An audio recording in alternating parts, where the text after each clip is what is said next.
Good evening and welcome back to the Shadows of Drakkenheim. This is the Dungeon Dudes weekly Dungeons & Dragons 5th edition live stream campaign. My name is Monty Martin, running our campaign as the Dungeon Master. And I'm Kelly McLaughlin, playing Wilhelm Wolfsbane, human swashbuckler, and we're joined today by our good friends. Jill Denitis, playing Rudy Whitaker, the Shifter Eldritch Knight. And Joe O'Gorman playing Wrath, the Aasimar Warlock. Thank you for joining us once again. If you're just tuning in for the very first time, Kelly and I post new videos every Thursday and some Tuesdays on our YouTube channel where we cover everything Dungeons & Dragons, including advice for Dungeon Masters and guides for players. Check us out at youtube.com/dungeondudes. You can also join us when we you can also join us on Tuesday nights when we record the campaign live on Twitch. Check us out from 6 p.m. to 9 p.m. Eastern Time at twitch.tv/dungeon_dudes. You can also watch the video episodes of the show on YouTube. We are also pleased to announce that Dungeons of Drakkenheim is now available as an audio-only podcast on Apple Podcasts, Google Play, and Spotify. And we are continuing up to date with our current campaign as well on podcast. And with that, let us return to the shadows. Drakkenheim is no more. For 15 years, we foolishly believed the madness and mayhem of that crumbling city was confined to the ruins. We were wrong. Insidious horrors have crept out of the shadow of Drakkenheim into a world unprepared for such nightmares. Tales of strange magic, swirling haze, and unspeakable terrors echo through the villages and towns surrounding that accursed place.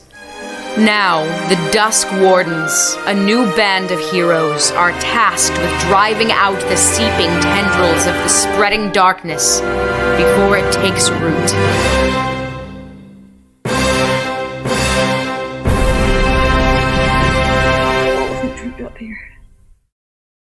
Welcome back to the Shadows of Drakkenheim.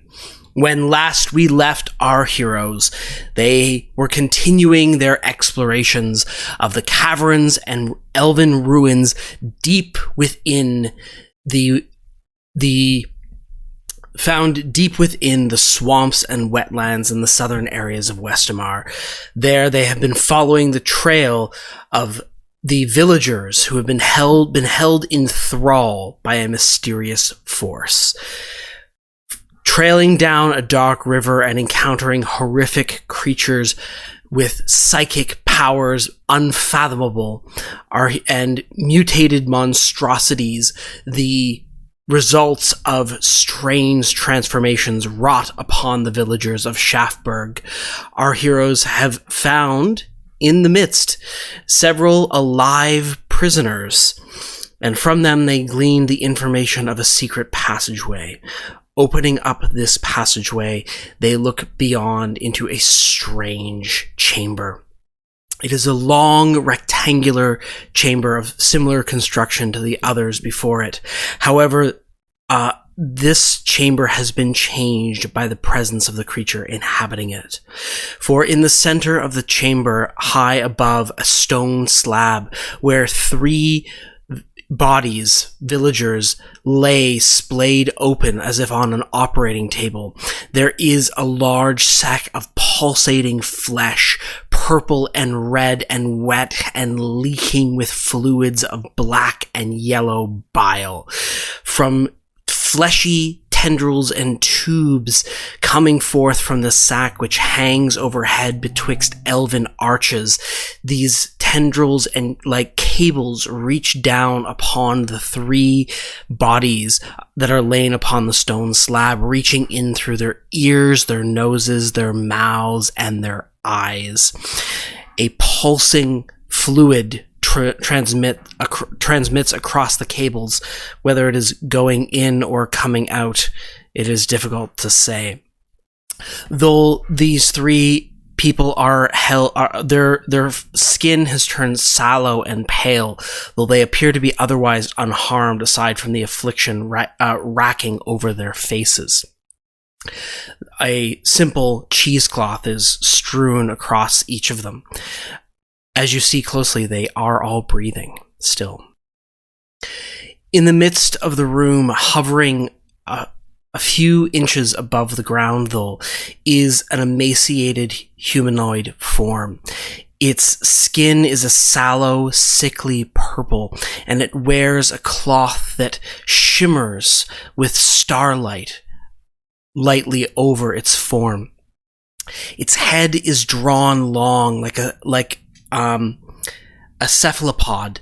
Its long, glimmering eyes and its face form down into a beard of long tendrils and feelers.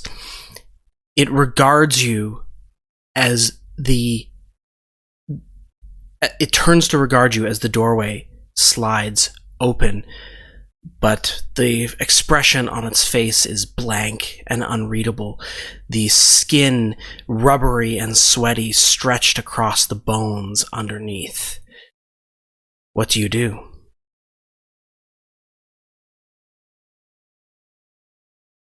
Oh man. I look into its dark eyes, and through my mind, I ask it, "Are you the Elder One?" A voice responds to you back in your mind, as if a channel has been opened and you feel it locking in place along your telepathic communication.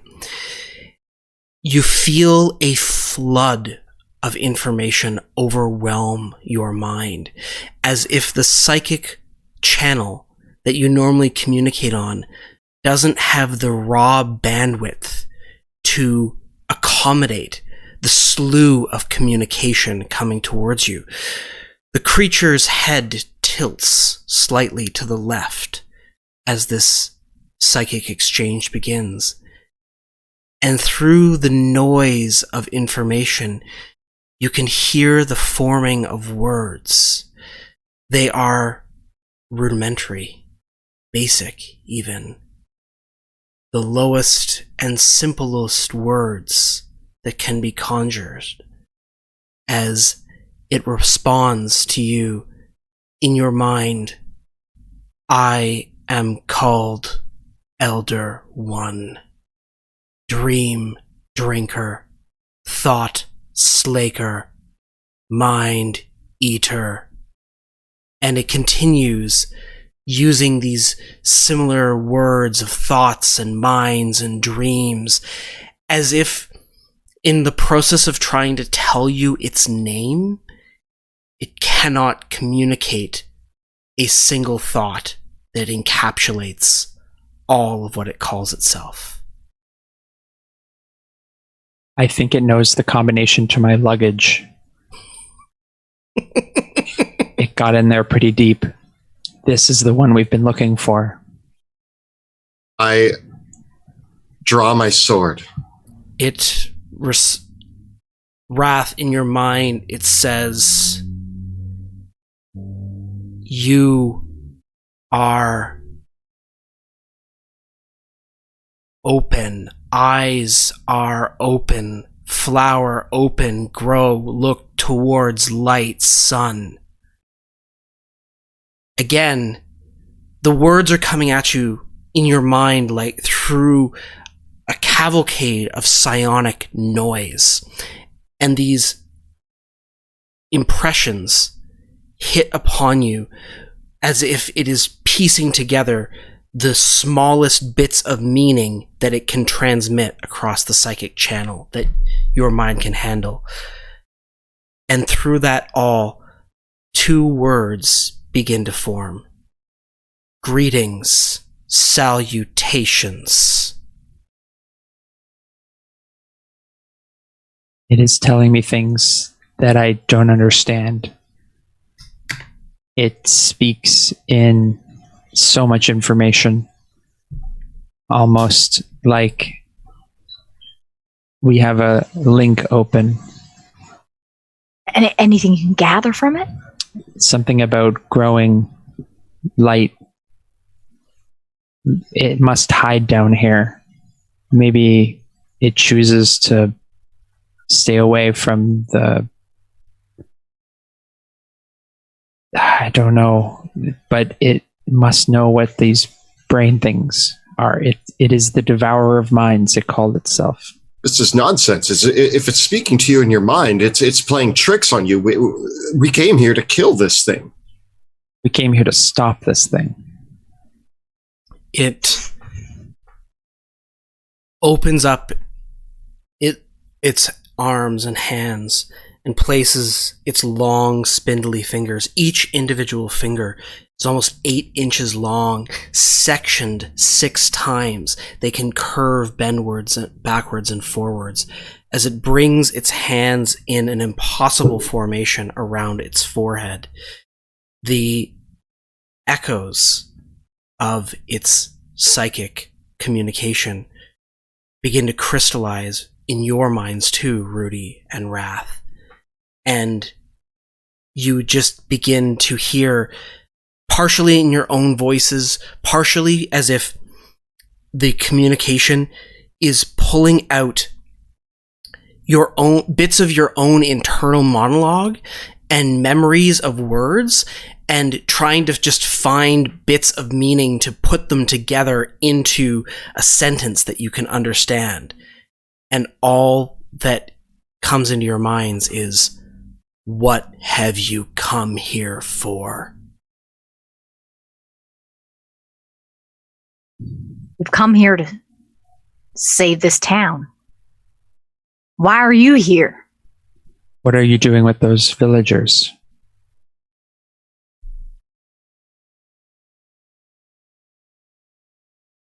A slew of words come back to you. Save, protect, stop, villagers, humans, people, protect, understood. Yes, you are here to protect the villagers from this one. You do not understand. You think they are needed. You must help us understand. I don't know if this is a good idea. It replies, understand. You want to understand. It kind of hits this phrase, I, and it doesn't, as it responds to you, it sends like a flurry of pronouns back at you, as if I, we, it, they, what, who, then, where, and one, it, for. As if it's trying to find the right moniker to communicate its own identity back to you. And it says, I, not sufficient. This one. This one is here from another place. This one needs the villagers. This one will give villagers purpose. They do not have purpose without this one. This one will help them understand. I'm going to turn back to Rudy and kind of like try to make eye contact with her, because Wrath doesn't seem to be, he seems to be all in on communicating, and I'm looking for any sort of indication to go. I say to it,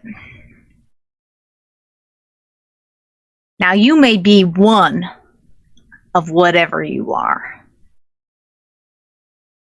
but I think we should let these villagers decide whether they want to be part of your purpose or choose their own.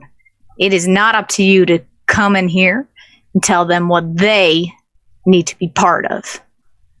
And we are here to make sure that they know what they're being a part of. And I can tell you right now, they don't like it. So we are here to protect them.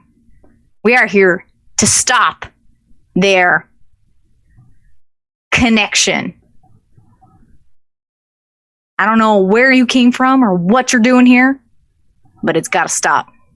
It now. Responds, yes, they did not understand. Yes, they did not want. Don't you have conversation? When you disagree, you have conversation. You talk it out. You come to an accord. You share understanding. You convince.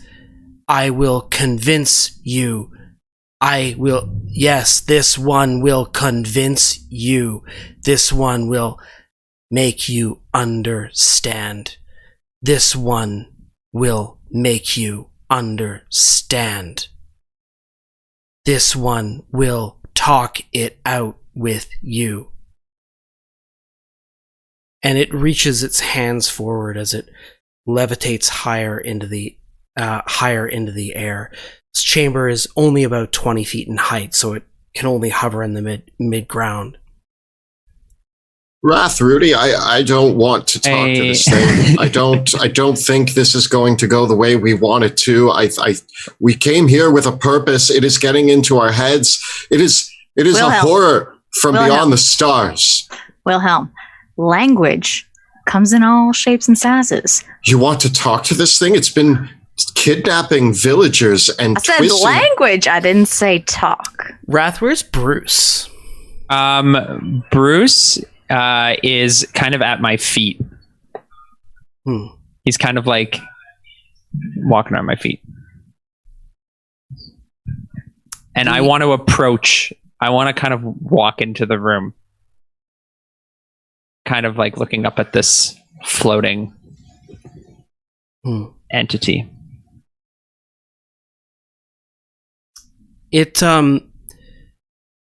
Bruce just kind of rolls over on his back and starts licking his paws. Although all of Bruce's fur is standing on end as he does this.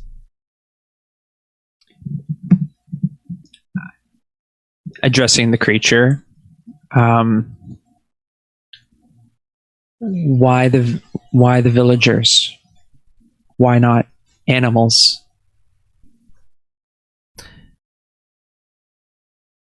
It responds, villagers, animals, villagers, animals, animals with useful shapes. Give them purpose. I want to approach one of the bodies on the slab and just kind of give it a look up close. I'm going to come into the room. Inquisitive. I'm trying not to be too.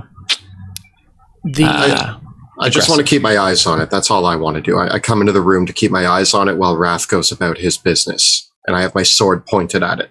The creature extends its limbs, points with its long fingers towards those on the slab, and it says, "Conversation. This is how I can convince you. Conversation. Friendly conversation. You do not seem like you want to talk it out. That is fine. I can help you talk it out. Rudy, ma'am? I want to present the Pearl of Power that I found. And I just hold it in my hand. Have you seen this? Have you seen this before? Do you know what this is? It says... It looks at it, and the words that form in your mind are chaos, stone, entropy, disorder, randomness, emptiness, conservation of energy into mechanical work, animation, power, stones that made the universe and all the stars. They're here.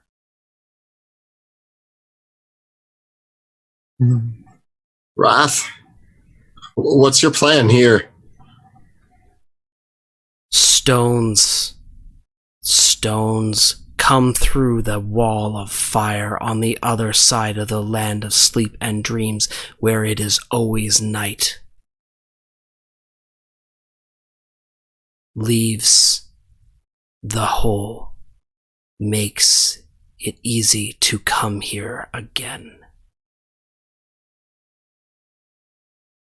And do I hear this in my mind as well? I'm gonna put on the echo. Sure. Yeah. Sure. I Wrath turn on is echo kind of mode. broadcasting. Yeah. Yeah. So what you're saying is this, and I point to the pearl because I'm still kind of at the door, brings you here.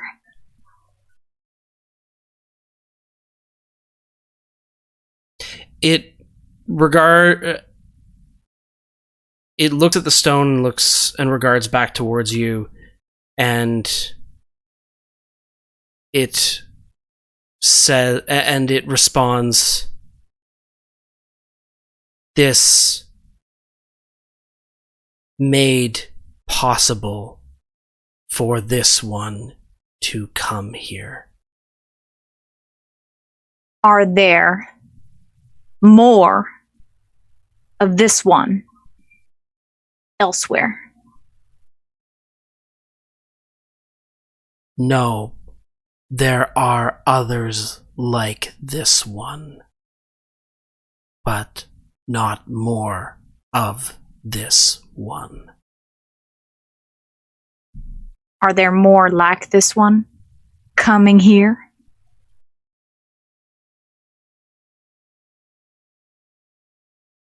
That is up to those ones. This place feels thin. Where is the door? Can you show me the door? I can show you the door. I can explain everything. Rudy, I think we're about to lose I will Wrath. help you open your mind.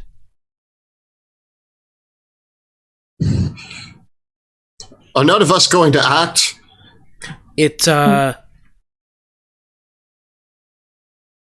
Octarine light twinkles in its eyes,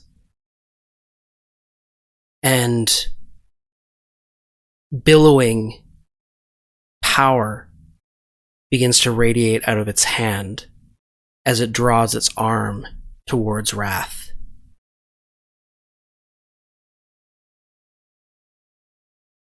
Wrath? Wilhelm? Wrath? I What will you do? have my sword out and I'm going for it. I'm going to yell. Okay. Horror from beyond the stars. My father taught me there's no room in this world for the likes of you. Your reign of terror has come to an end, and I'm going to charge at him. All right. In that case, roll for initiative. Oh, no. I wanted to take my potion first. Well, we sat around talking forever, so too bad. All right.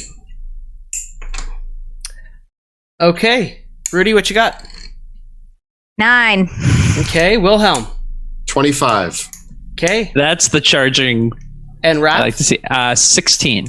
Respectable 16. All right. Let's see what we got over here. So I will reveal to you now the map. I wanted to ask him about Bruce. It was getting too deep, man. I was getting too nervous. I know. Okay. So I feel like almost I can imagine. I was like, hold up my arm, like, hold on. And you're like, nah. Alrighty. So you can see there's the stone slab there, and in the air is the mass of flesh with all the tendrils coming out of it. And then Wrath, you're much closer in the room than that. Oh, okay. Yeah. Where am I? Oh, here I am. And Rudy, you're in the room there. Yeah. Yeah, sure. Where's Houdini? There's Houdini. Oh, there he is. Perfect. Alrighty. So, up first, Wilhelm, looks like you got the jump on the situation. What are you going to do? I charge forward, rapier in hand, and I do like a Wilhelm scream as I charge towards him. And I just go right for him and try to skewer him like he's calamari. So with my rapier. Oh, what's the D4? I get a 27 to hit. All right. As you draw up, the being appears that it's pulling itself higher up in the air, but you leap out and stab towards it. That is a hit. Roll damage. Woo. All right, I'm going to use my sneak attack.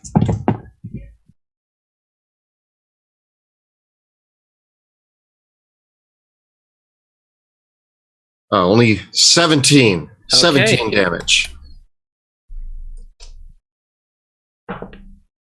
Alrighty. It shudders in the air for a moment, but it continues to be borne aloft. Anything else you'd like to do, Wilhelm?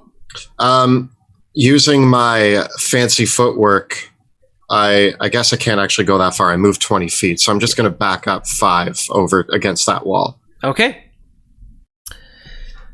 The Elder One. Oh, wait, I still have another attack, don't I?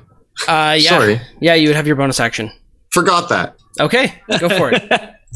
I'm going to now pull out, I take a step back and pull out my crossbow, getting 13, 20 to hit. Okay, as your crossbow comes in towards it, it raises up its hand and a shimmering field of psychic force appears and blocks the crossbow bolt. Oh no. and that's all I got. The Elder One steps backwards. Well, it doesn't step, it flutters backwards, and as it does so, you feel this kind of sound as almost the power of all your minds is pulled inwards like gravity towards it for just a brief moment. And then all of a sudden, there's this moment of silence, like split second of silence that happens before a lightning bolt strikes. That feeling of ozone in the air, but in your mind itself. And in that very moment, as it breaks out into just the briefest feeling in your minds, there is a crack. As a wave of psychic energy erupts out from the being. All of you can make an intelligence saving throw. Remember your D4, Wilhelm. I got an 8. I got a 19. Well, fuck. Okay. Rudy and Wrath. The channel's still open. It floods the channel. It's a full flood of the channel. Rudy and Wrath, the two of you each take 20 points of psychic damage, and you are stunned. Oh. Wilhelm, you take no damage. Oh boy. And with that, okay. As the bracing of the power rips out of the creature, it twists around and it saunters down the stairs in this direction. And as it does so, there is a thwick, thwick, thwick, thwick sound as all of a sudden the tendrils that were connected to the bodies on the platform detach, and they are sent flying off back into the sack of flesh at the top of the room, the psychic energy coalescing still around each of them into, and then the large sack of flesh with the tendrils falling out of it, with a large flump, it detaches from the ceiling.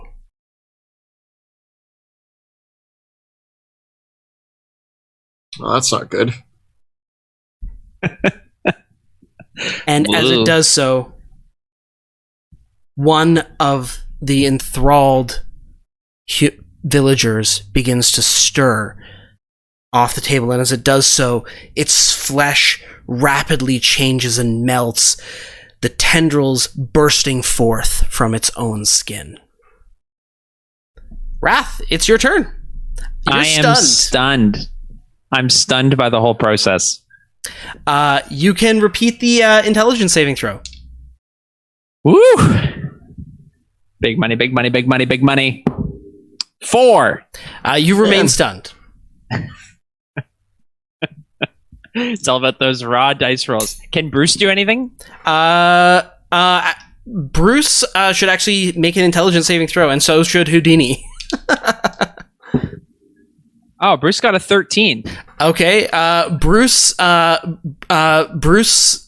been psychically scoured out for a moment, so Bruce is out of existence right now. I should check his 13 on the dice plus nothing. He's takes after his old man. Alrighty. Houdini rolled a 17 minus 4. Okay, Houdini as well. 13. Very intelligent. Yeah, sorry, you guys. Oh no. Okay. Rudy, it's your turn. You're stunned, and you can make an intelligence saving throw. 12 again. You remain stunned. Oh, God. Okay. The thralls are still detaching, so they will be acting on Wilhelm on the next turn. Wilhelm, it is your turn. I'm going to run over and shake Wrath violently. I run over and I'm like, snap out of it, man! I need you! Okay. I'm going to count that as the help action, and I will give Wrath advantage on his next saving throw to snap out of his stun. I can speak very I go in your mind. I go, oh my god, I'm gonna die. And I'm shaking you, just yelling. I'm yelling at you to snap out of it. Okay. The elder one is currently not in this room. Wrath.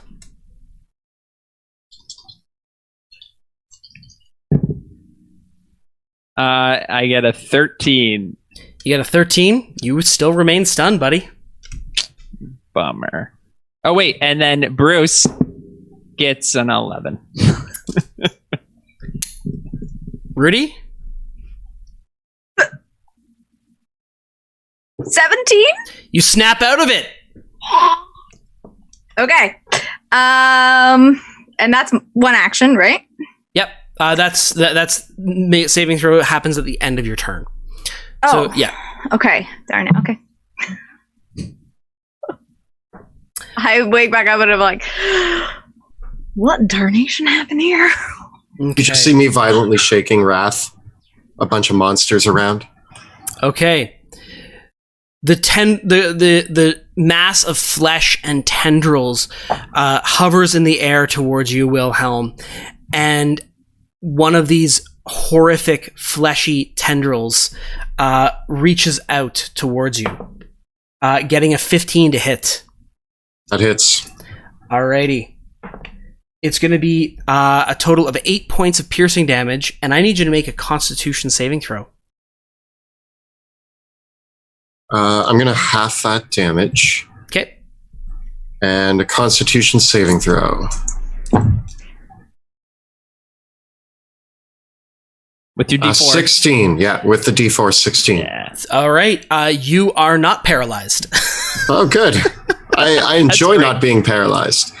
As it touches me, I let out another yelp. Yeah. However, you are also restrained by the creature. So the tendrils wrap around you and little sucklers, almost like lampreys. You know what a lamprey fish is? Like with the little horrible drilling mouth, burrow into your flesh and start holding you in place. And are biting into you. And they bite into you, in fact, getting an 11 to hit, unfortunately. They still have to work through the armor. Yeah, but you are grappled and restrained as such. This other creature rises to its feet and slashes at Wrath with its newly formed claws, actually only getting a 13 and a 17 to hit. Oh, they both hit. All right, well, Wrath, that'll be 12 points of bludgeoning damage. Oh, I should update my character sheet. And then I'm hurting. Ugh, I'm getting eaten alive. The psychic channel was open. Mm-hmm. All right. Wilhelm, from your position, I will just note here that you can see the staircase does reach down, but it ends in another doorway that has now been closed shut. It is your turn, Wilhelm. I'm going to just try to swing at this thing with disadvantage because I'm grappled, right? So as the like sucklers are digging into me and I'm being wrapped by this tendril, I take out my rapier and I attempt to stab the thing to get it to let go of me. Okay. Oh. 12. 12 is actually enough to hit. Yes. Yeah. It's squishy. Yeah, that was rolled with disadvantage because you're restrained, correct? Plus my D4, which did help. Yeah. Bear in mind that you cannot apply sneak attack because the attack was made with disadvantage. Right. Damn. All right, so that's going to be...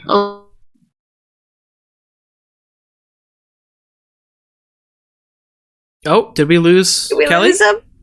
Oh no! He rolled so much damage. He did. Okay. Am I not here? There, you're good. Oh, you're back. You're back. Oh. The psychic damage just... Sorry about that. I don't know what happened. I just got a warning There's a on my blip computer. in the psychic feeds. What did you get for damage, Kelly? 12 damage. That's awesome. Yeah, that is awesome. Yeah, I rolled an 8. Okay. Bonus action.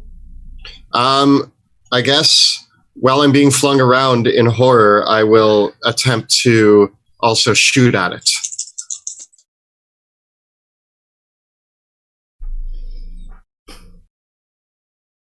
I get a 15, so that's also going to hit. Yeah. For nice.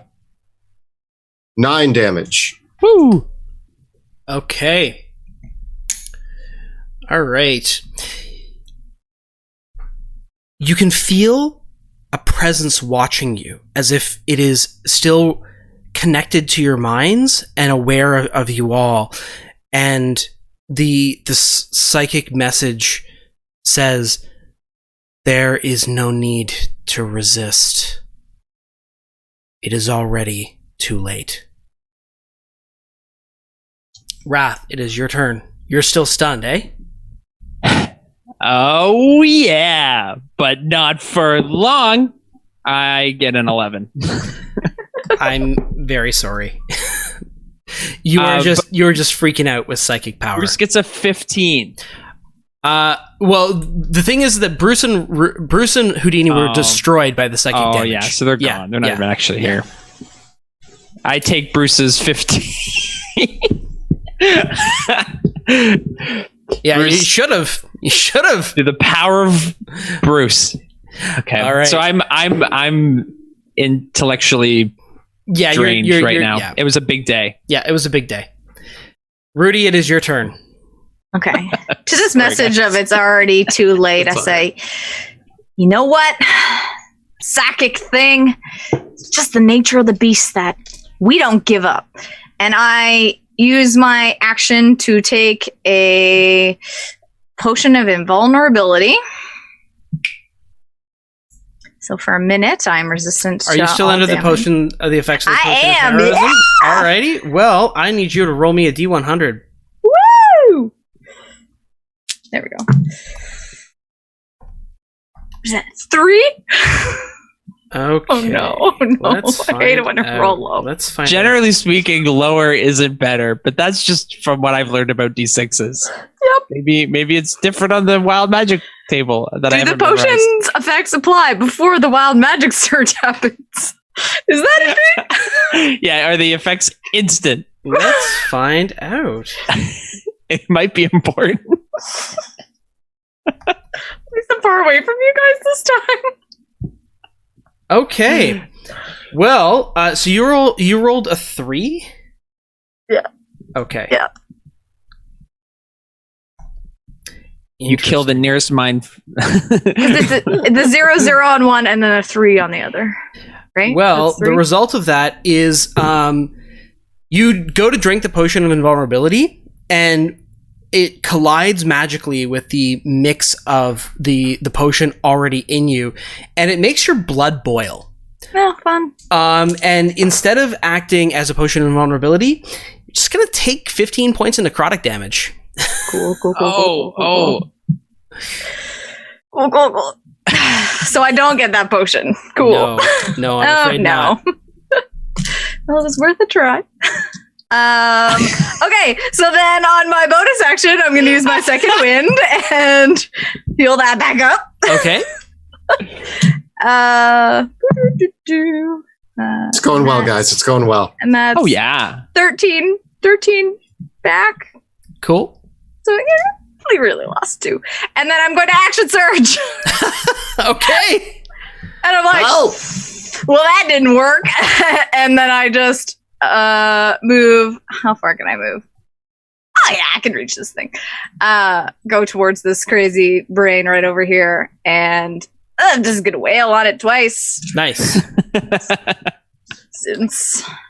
And do I still get the D4 for the other potion that I had? Yeah. Yep. The effect of the other potion wasn't canceled. It's just that the other the new potion became a horrible poison.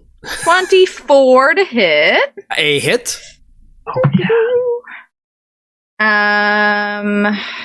9 damage. Okay. And again. What did we get? 13 to hit. A hit. This is a big sack of pussy flesh.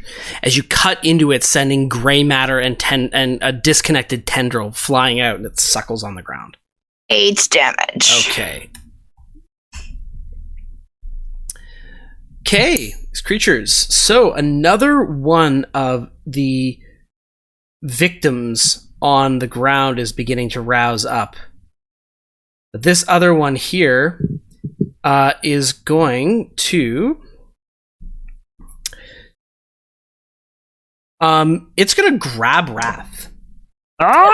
And it grabs Wrath, and it is going to start dragging Wrath over this way. Hey! These are my friends. Hey guys, I'm just gonna go to the other room. It's cool. It's fine. Everything's fine. I'm saying it telepathically. Like you're still stunned, but in our heads we can hear you. It's gonna be okay. My friends, I think I'm in trouble. My arms and legs don't move, and this creature is taking me away. Wilhelm, Bruce is dead. It is your turn. Bruce is gone. Bruce is left. I'm gonna try to break free. Okay. Make it a post check. Can I use acrobatics to try to... Yes, you can. Good. I got a 22. You slip free of the horrific flesh tendrils. And I will use... And then after breaking free, is that my whole action? That is your action to break free, yes. All right. And then I dash to stand in between this creature and where it was heading, stopping it in its tracks and pointing my sword right at its throat. And I yell, "Go no further, beast!" It howls at you. Ah! Maybe it's David from the village. You go, David? David? David? Okay. And you hear a voice echo in your mind. Come to me, learn the truth. Wrath, it's your turn. I want the truth, just not the way he gives it. Make that intelligence saving throw. 19, baby. You snap out of it. Oh, God. And then I scream for reals, and this thing is dragging me away as it's hissing at Wilhelm. So I'm going to bonus action. That's the end of your turn. Oh, sorry. It's snapping out at the end of your action, turn. right? Yeah. Okay. Groovy. Yeah. We're over to Rudy now. All right. I'm gonna use my bonus action to shift, gaining 9 temporary hit points and a horrific beast-looking like face, and take a couple whales on this brain again. I'm gonna use a different D20 this time. Yeah, I switched D20s. That helped. Yeah, 24 to hit. Nice. Yes. 8 damage. And number 2, 29 damage. Whoa! It was solid. Was that a crit? How do you get a 29 to hit? 17 plus the 4. Right, plus the D4. 8. Yep. And that's 10 damage. You hack through this creature and it shrieks and it collapses in a heap of dead flesh on the ground. And I twist the axes in my hand and I say, "All right, boys, I think I'm back in business." Okay. This thrall races towards you as another one wakes up from the table as well. And so, Wrath, you are still being grabbed by this last creature. And it's going to try to pull you with it. So I need an opposed acrobatics or athletics check. -1 or +1? The ultimate choice. I get a 14. You actually win the contest, and it doesn't pull you any further. The other comes up to Rudy. I put my arms in the doorway, and I'm just holding. It's like when you're trying to like pull a cat through somewhere who doesn't go, and I just got my claws in. I'm like, no. Okay. Putting a cat in a bath. That's where that happens. Okay. And Rudy, it attacks you twice, but the highest I get is a 16. Nah. Wilhelm, it is your turn. Wilhelm, after rushing into the doorway to prevent Wrath being dragged off, I take my rapier and I try to skewer it.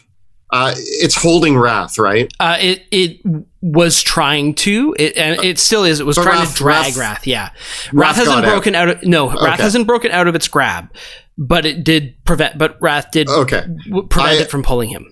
I wait a moment to line up the angle properly as to not skewer Wrath as well, and then when I see my opportunity, I joust my blade towards it. Ooh, not doing too well. Maybe with the D4. 18 to hit. That is a hit. Yes, and I'm going to sneak attack it. Woo!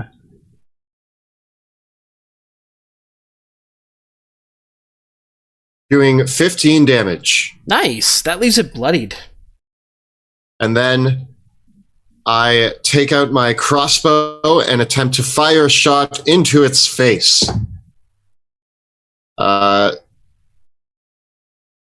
25 to hit, doing 5 more damage. Okay.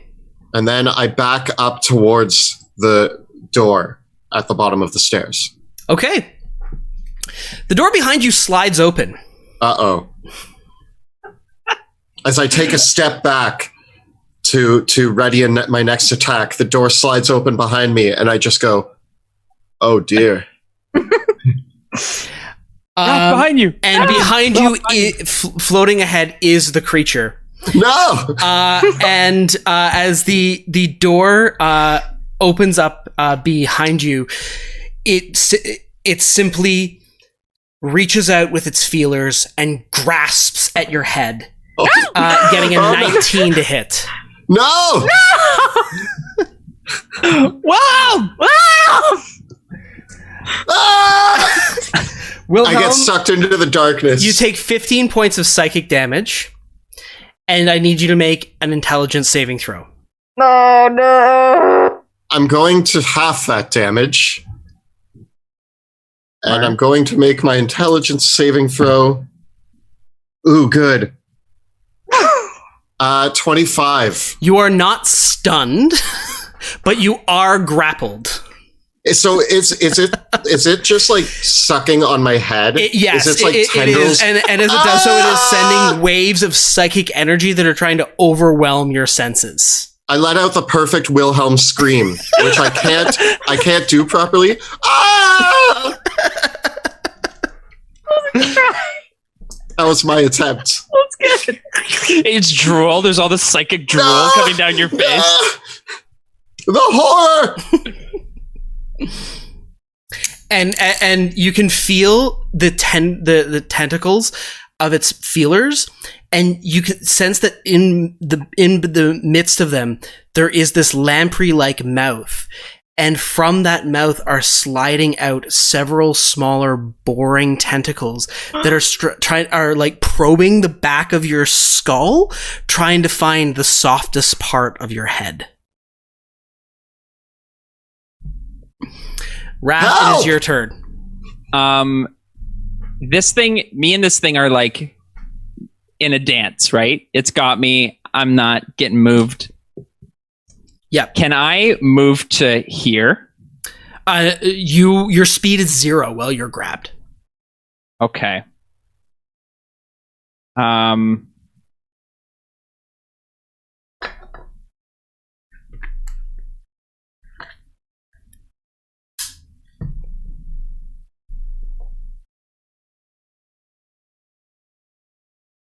Oh man.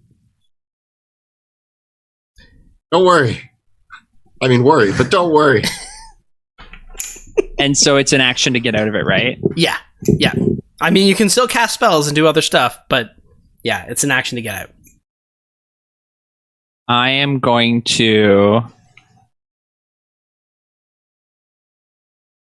cast Hold Person.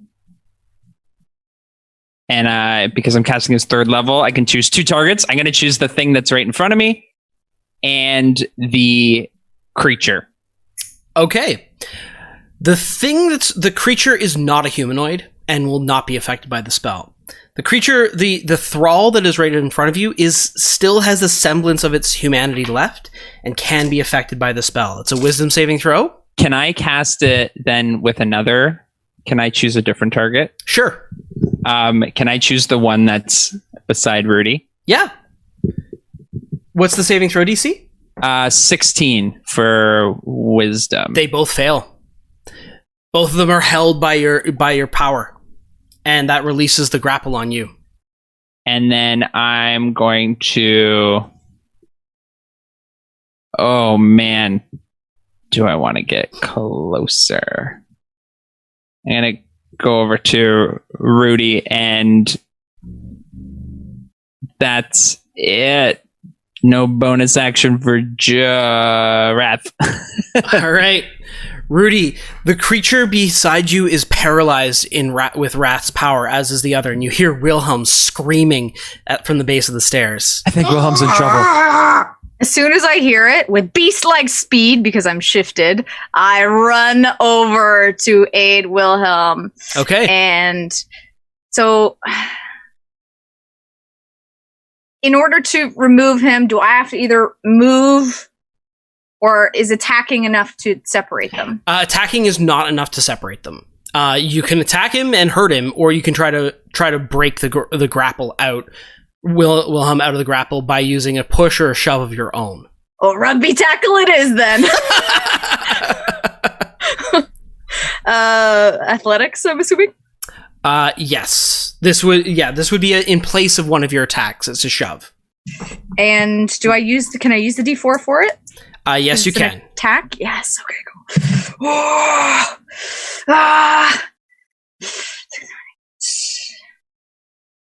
16? I get a 12.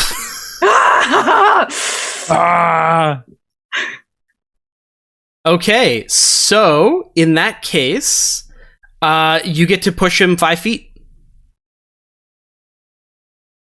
You can see that in this room, I'll just reveal the rest of the room here. This is another flooded chamber. And down in the south here, there is what appears to be another set of these elven archways with a flickering faint light in the midst of them. It looks like the archways that were surrounded the tower up above. So yeah, you push him. Where do you want to push him to? Here? Away from Wilhelm. Well, okay. That breaks the grapple. Woo. So that's one of my attacks. Correct. Okay. And then the axes come out, and with wolf-like fierceness, I'll go at him. Nice. No. Don't forget your D4. I did 11. Not enough. It looks like even a shimmering psychic energy is protecting its skin like armor. All right, and then my offhand for my dual wielding. Oh, that's a bit better. 22. Okay, that is more than enough. 8 damage. Nice. As your axe comes down upon it, you can see that from the wounds that Wilhelm left on it, this purplish purplish red blood is leaking out of it. I growl at it like, bring it on! The paralyzed thralls do not escape their bounds, but this other one races towards Wrath, however, and assaults you, Wrath. Wow, getting a 10 and a 9 to hit. I barely dodge out of the way. I use my book, my book of ritual spells. I block it. Cool. Nice. And we go to Wilhelm. Wilhelm, you can still feel the aftershocks, and actually, there's red welts up your neck and across your face from where it was leaving the psychic imprint on you. As Rudy tackles it away, I kind of fall backwards and catch myself and pull my sword back out, and I wipe the goo from my face and look up at it with my one eye, and I say, "Rule number 100. When you are low on options, do whatever it takes." And I charge back and I leap towards him. With my rapier in hand, that's going to be 20 to hit. That is a hit. And I'm going to sneak attack him. Good. That's going to be 24 damage. Oh yeah! I leap You can into the feel air. almost like this psychic howl of pain, as if it's trying to use a sympathetic or empathetic response to just communicate its pain back towards you. Nicely done. I twirl, and as I twirl, I pull out the crossbow, and I fire a shot at it as well. Getting a 19 to hit. That is also a hit. For an additional 7 damage. Nice. Nice. And then I kind of move back into the room and ready my next stance and pull out my sword and hold it up and say, "On guard, beast." Okay.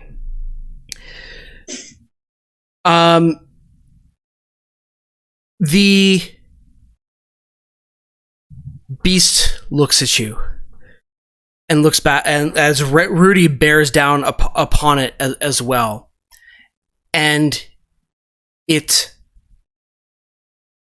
pauses for one moment, reaches out towards its cloak, and rips its cloak of stars off. And as it pulls the cloak off, there is a brief rent in the fabric of space and time, as if someone has drawn their nails across a chalkboard with a loud screech. And as it pulls the cloak back, there are ripples in the air as in your vision, as if glass shattered itself. But the glass is the glass of reality. The creature is nowhere to be seen. There is a hum and a soft sound of metal and glass as the space pulls itself back together, as if the world briefly corrected itself. Did we win? Is Wrath still being eaten by brain things? Yeah. Wrath, it's your turn. It's not quite finished yet. I'm still gonna need my brain things. So this thing's kind of bearing down on me. I'm gonna try to run into the other room. Okay, that will provoke an attack of opportunity. And I want to use my entropic ward on it, so imposing disadvantage. I get 6 in that case. Woo! And so I go, mind freak, and I run away. And where was I?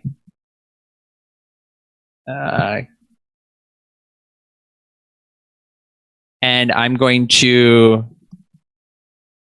as I get into the room and I realize he's not there, I chug a potion of greater healing. And I look to my comrades. Two of them are stunned. One of them is still loose. Where is the creature? There was a ripple and fabric and glass, and it's gone. Went elsewhere. Wondering if the door was there that it was talking about before. It must be close. What? Close? Really? And I look around. Like it's going to show up behind me. That's my turn. Rudy? What do you do? Well, we still got things that are coming after us, so I go back into the other room. I think I can make it to here. To the one that's not stunned. And I just start wailing on it with axes. Nice. 16? A hit. That's 13 damage. Amazing. 2. 15. Also a hit. Love this team. Get it, Rudy. 11 damage. Cool. Got one more good hit in you?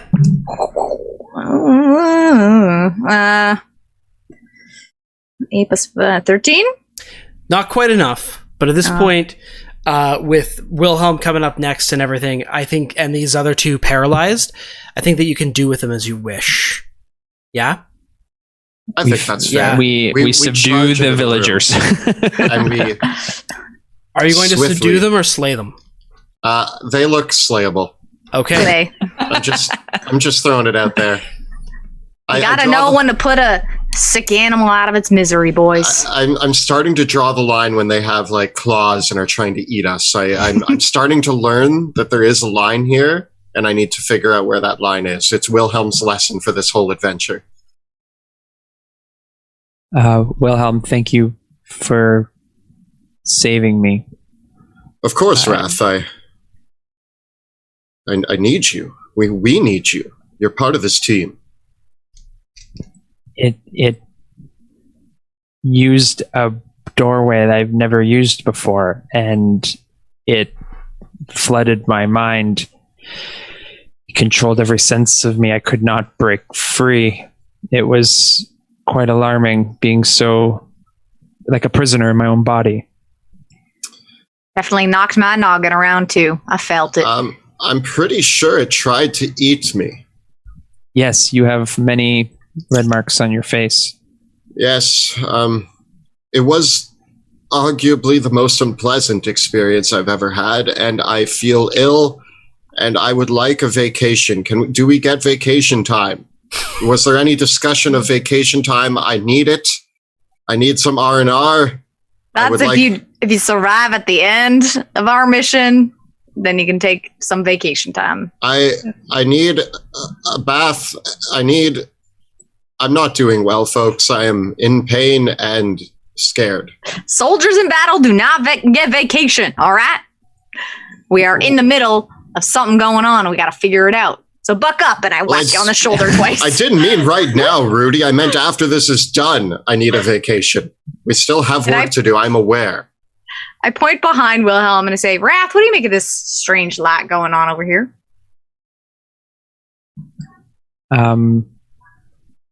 Yes, you said the creature just vanished. Did it use the doorway? Not over there. It made its own doorway through the air. It ripped the air open and it stepped into another place. Does this make sense to you, Wrath? It what do you call it? What do you magic people call it? There's spells that vanished that can accommodate it, but with these spells, the creature must be close. You must have had it on its last legs. I saw you stab it many times, Wilhelm, Rudy. We should look for signs where it has retreated. As it licks its wounds, we can finish it off. I will examine the room to see if there's any trace around where it disappeared. Yeah, as you look around the room, these rooms are flooded, right? This room leads into the next one that you'd explored earlier as well. And so any creature, even one that was invisible, would be splattering or leaving some sort of trail of some kind if it was moving. Now, of course, that creature did not walk on the ground. It hovered just in the air. And so where exactly it has gone and by what means, if it is near or far or close or anywhere else, it's not here in this room. I'm just going to take a quick potion of healing while we're looking around. It may have gone... now, Monty, you can correct me if I'm wrong here, but I'm going to try to describe something. It appeared, Wrath, as if it didn't just... When you turn me invisible, it looks a certain way. I kind of just fade from sight. This creature opened its cloak to the stars and stepped through. I don't know if it went somewhere nearby, but it looked like it was going through space is the only thing I can come up with. The best way to describe it in your mind is it's like it shattered the air like a thin piece of glass. What he said. 7 years of bad luck. I do say so myself. And I also chug a potion of greater healing. Yeah, I'm gonna, as I'm rubbing ointment on myself, the creature may have used some kind of teleportation spell. these spells are powerful, but they have limits. They have ranges. We should explore this space as quickly as possible. It was floating. I have nothing to track. Is there anything like in the air? Is there anything? Well, we have the brains in the other room, right? The tendril sacks. Mm-hmm. Right? Go check them out. Now, Wrath, do you have any chance of getting Bruce back? I know he at least can see some things that we can't. Yes, Bruce returning might be a great asset. However, it might take too long to retrieve him. All right. Well, we'll just have to use our own noses for now. And I'm going to go back in. Let's say I have to take my health. Go back in the other room and start to just traverse. Like, I feel like if it were around, we'd feel it. Yeah. So I'm kind of like just almost using a sense of like energy to see if it's in rooms. So this first room back over here with the archway, there is an archway of similar construction to the ones that mark the top of the tower. And it is actually similar, and also to the arches that were around the pool of water in the other room. And there's actually a small flickering of light in the midst of the archway as well. It flickers in kind of this black and white, colors of black and white, a mote of air, maybe only about maybe 30 centimeters in diameter, in the midst of it. And then the other chamber is covered in all of these long tendrils and the stone slab that was connected to the villagers that were transformed into thralls. The mass of flesh that you had slain is destroyed, but it had been gripping onto in the midst of the mass of flesh. There were several shards of delirium that it was gripping onto as well. That is what you see in the two.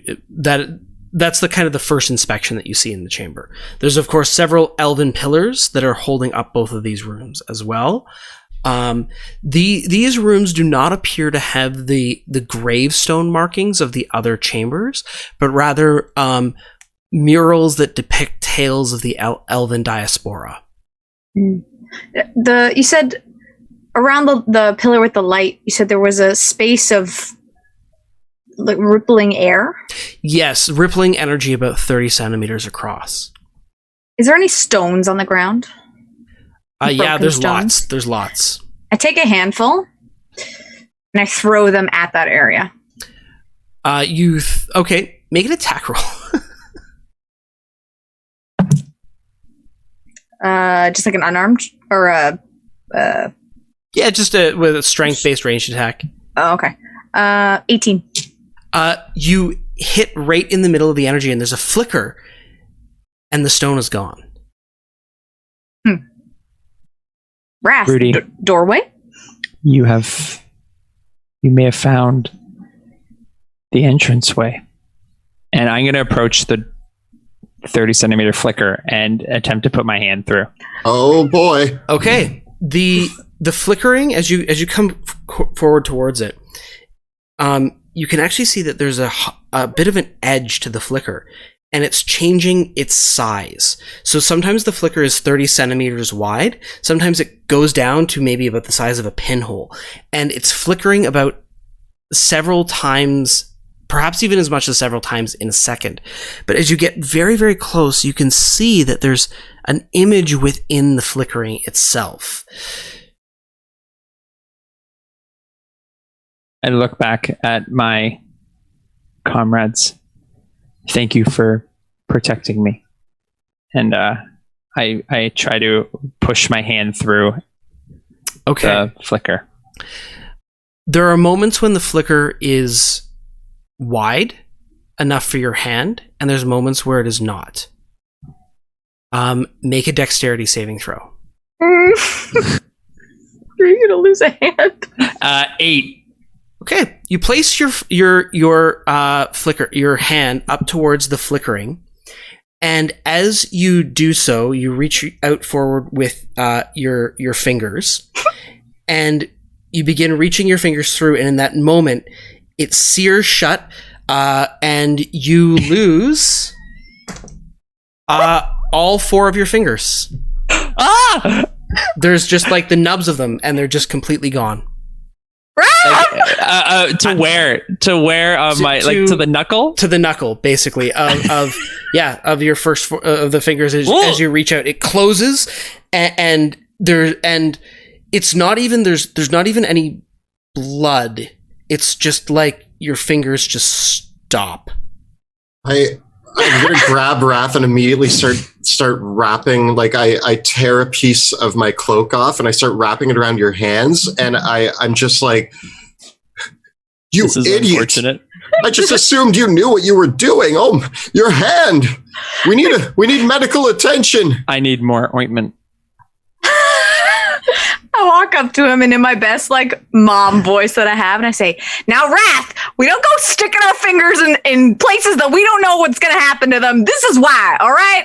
Yes, ma'am. Gosh, secret spirits, what are we going to do with you? Gosh, I'm gonna I start to reach Wrath. out my other hand. No, I pull him away from the shimmer. I think I can get it this time. no, Wrath, let's do something inanimate to try this out, or at least if we were going to send a familiar in there, it might be a bit safer, because who cares? You know? I reach out my The flickering bad hand. The flickering continues for a few moments, and 2 of Wrath's severed fingers appear on the floor. I scoop them up and I put them in a jar. Bruce will enjoy these.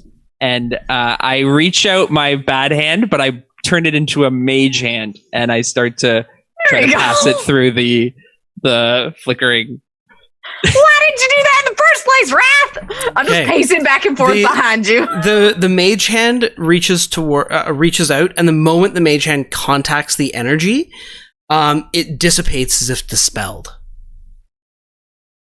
I think we need to give up on this door. It's not working. Another moment passes, and another one of Wrath's fingers falls out from the other side. I guess we'll wait for the 4th one. Where's the light coming from on top? The light is coming from the hole. Oh. Yeah, the flickering hole. Yeah. In this gateway. I'm pondering as I clumsily try to attach my fingers again. Yeah, you'll need someone with medical expertise to reattach your fingers. This is Right, unusual. I feel like we shouldn't trust you with this gate anymore. You've already shown that you're a bit too curious about it. And is it like in between the gate? Like, is it somehow attached to this archway? It's floating within the archway. And as you look very closely, in the moments where the gateway is wider, you see what looks like a twilight-shrouded forest on the other side. I say we destroy this gateway. Massive trees, and looks like it's nighttime on the other side of it, but there's fireflies hovering in the air here and there, and thick vines, and the trees might look sickly, maybe even diseased on the other side. How's the integrity of the structure? The structural integrity, there's cracks in the stonework. I go up to it, not up to the actual gate, but up to the stone. It's like in a stone framework, right? Mm-hmm. And I'm going to start to try to heave the stone framework over. Okay, give me a strength You need check. some help? Here, let me help you. Well, let me see how I do. Or do you want to help me? I'll come up behind you and start we're like, okay, 1, 2, 3. Okay, both of you can make strength checks. Oh, okay. I got a 15. Oh, a crit. Okay. So 20, 25. And the two of you can each roll a d6. Good. I got a 2. 3. Okay. There is a moment as the one arch, you topple it over and it wrenches and cracks and collapses to the ground. And there is a moment where the light widens, shudders, goes in on itself, looks like it might burst, and then winks out entirely, leaving behind Wrath's fourth finger. Well, Collect your fingers, Wrath. I say it's time that we get our prisoners, find any remaining people, but we make our way to the exit. you know what, though? I am slightly curious to see if now that that creature is gone, what happened to the villagers? Are they still being controlled? My That friends, is something that we need to figure out. My thoughts tell me that the creature ran for safety, but may not have left this plane. You were proper, Rudy and Wilhelm, to close the gate, for there were others, like you discovered, that may come. I have a feeling, though, that it is too part of this world to have left. We should search for it. I think you're right. I think we need to take a look Can Wrath around. determine that? Because I'm not sure if it is on this plane. That's something that I'm curious about. Yeah, I know. I'm just You're free wondering. to guess. You're free to speculate. You know what? Let's do a sweep. Let's make sure. I think at least what we can do is, for now, if it's gone and if we can tell that if they're still under the control, I assume it's still around and something's happened. If the villagers maybe have gotten their minds back or something's shifted, then we can at least call the academy in and let them know what's going on, that we're not sure if it's quite gone yet. I Sound give like you a a thumbs up. All right. Well, I think there is a good moment to take our break. We will see you in a few minutes. And we are back from our short rest. If you're enjoying the stream and you want to help support our work, please check us out on Patreon. You can find out how by following the links below or at patreon.com/dungeon_dudes. We also have a phenomenal Discord community exclusive for our patrons, where you can discuss all of our role-playing games. You can discuss Drakkenheim. You can talk behind the screen with Monty about all of the devilish plans he has in store for us. And you can just chat with us about the episodes, what we're releasing. And also, now we've just introduced monthly, if you are part of our Discord and Patreon, you get to take part in submitting questions for a monthly Q&A. And you can join Monty and I in the monthly writer's room, where we look at scripts that we're working on, and you can help contribute to future videos that we produce on our channel. So if you're joining us on Patreon, please make sure to check out Discord and join us on there for all of those goodies as well. Of course, don't forget to look at the links below for our Teespring store, where you can find all of your favorite Dungeon Dude shirts, including from Shadows of Drakkenheim, way bigger than ducks, and the Dusk Wardens. Of course, the classics like Troll Killer and Yes, Yes, Yes. Check out bit.ly/Dungeon Dudes merch. And in our game tonight, we use a variety of incredible assets produced by talented artists, and they have graciously given us their permission to use these assets in our stream games, but you can use them at your table as well. And we encourage you to check out and support these amazing artists and creators. We have Roll20 using for our virtual tabletop, Battle Maps by Alex Vendara, Neutral Party, and Ross McConnell of 2 Minute Tabletop. We've got custom maps created using Dungeon Fog and Wonder Draft, player character artwork by Jeremy Cole. We have NPC token artwork by Matthias Bourbon, monster token artwork from the D&D 5e Monster Manual and other source books, spell effects tokens by Gabriel Picard, and as always, music by Tabletop Audio. So please, please, please support these amazing creators. Amazing. Thank you, Joe, for that mouthful. It's not as big as my character introduction that I've shortened. Well, with that, let us return to the shadows, as the wound of Wrath's fingers is very strange. It's not like a wound caused by a blade, but rather the flesh kind of ends, and in fact, Wrath, you actually realize when you pick up the fingertips that you still have sensation from the fingertips. I start to mend them back on. I want to try to cast the mend spell. Mending is not enough to reattach them, but like there's so just, I hold there for a minute and then it just falls off. son of a. But it, like, and there's no like actual pain to it. It's just as if part of you ended up in two different places at once. And as you look at it a little bit more and flex like your fingers, they still wriggle. I'm keeping these for scientific purposes. Do y'all have any gauze? Did anybody have like a medical pack on them? I have a hammer. Does a hammer help? No, I need some sort of fabric. I have string.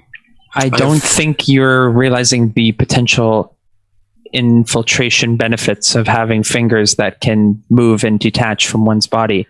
I will use them as spies. I was at least going to wrap them up so that way they're on there, so you can at least, and then you can remove them still. It's not like they're going to stay. It's just, bandage. Maybe with time you'll learn to have like the fingertip just kind of crawl like inch along.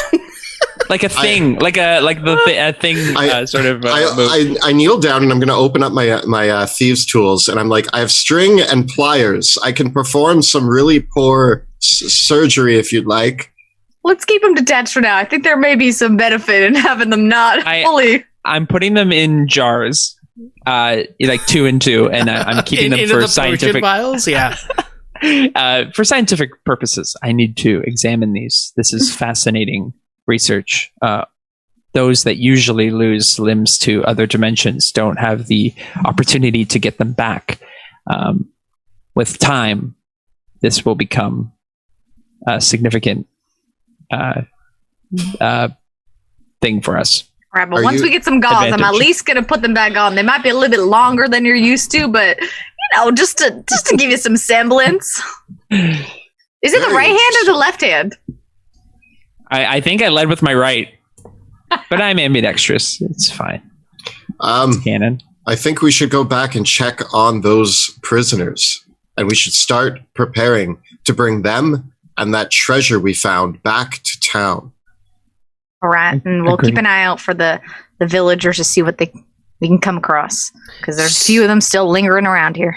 Speaking of that, you can actually hear, as you finish this conversation, there's a screaming. Someone is screaming in pain.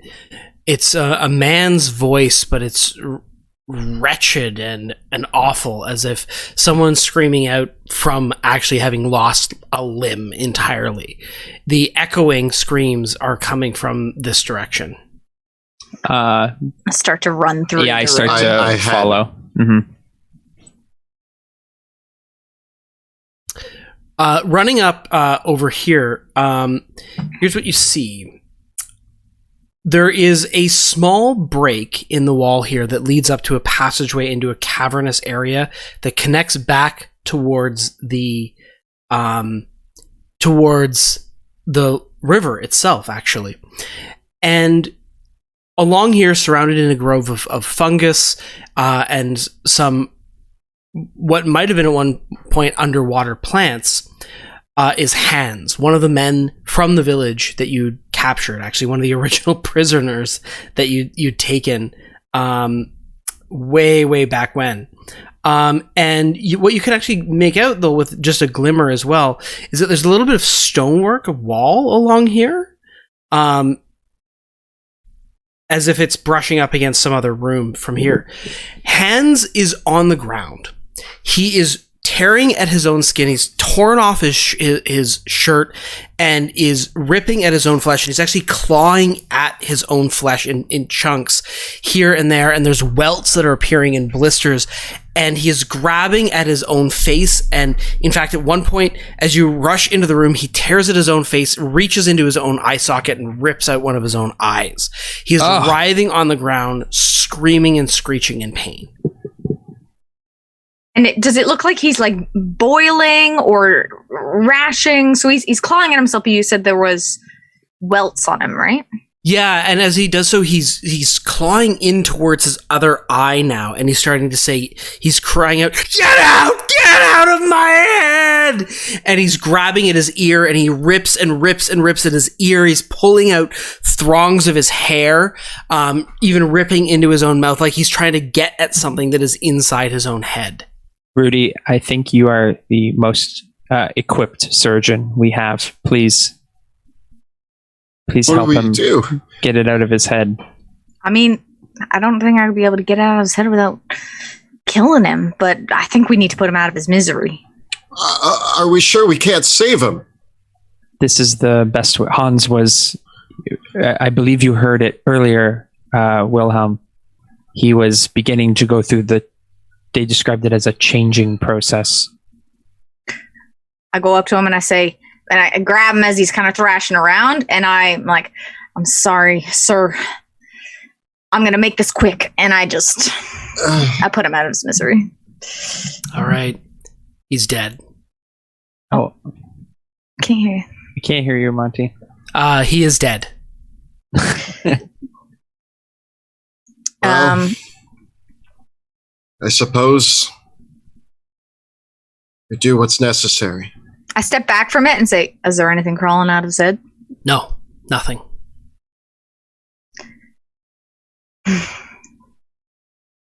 If there's something crawling around in their brain, something happening there, boys, I don't think we're going to be able to save these guys. I think they're too far gone. At least not with our expertise. Maybe the academy might be able to do something, but this is happening now. We don't have time to get them someone who could help.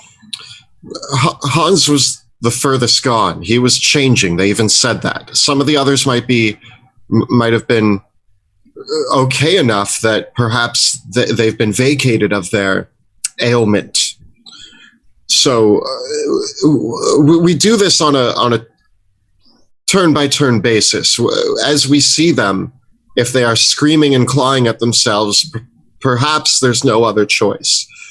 But if they seem to have come to, we should inquire further. Should be cautious, but I agree. Take it one step at a time, see where they're at, but I'm not going to let a man suffer for what some crazy Sakic beast did to them. I'm going to put them out of their misery. I'm going to make sure they find peace. I agree. We proceed with caution, but there is a chance that we may have saved some people by our actions today, and that's something we can hope upon. All right. I want to check out this stonework. Yeah, there's. It looks like the river might have once flown through here for some period of time. The ground along here is wet and muddy. It looks like the other foundation sides of the elven stonework, it's cracked and the brickwork is pretty weak looking. We could either go around or try to break through here. I think this might be the crypt that we may have not examined. It might be worth looking. Let's see. And I go up and I body check the wall. All right, give me a strength check.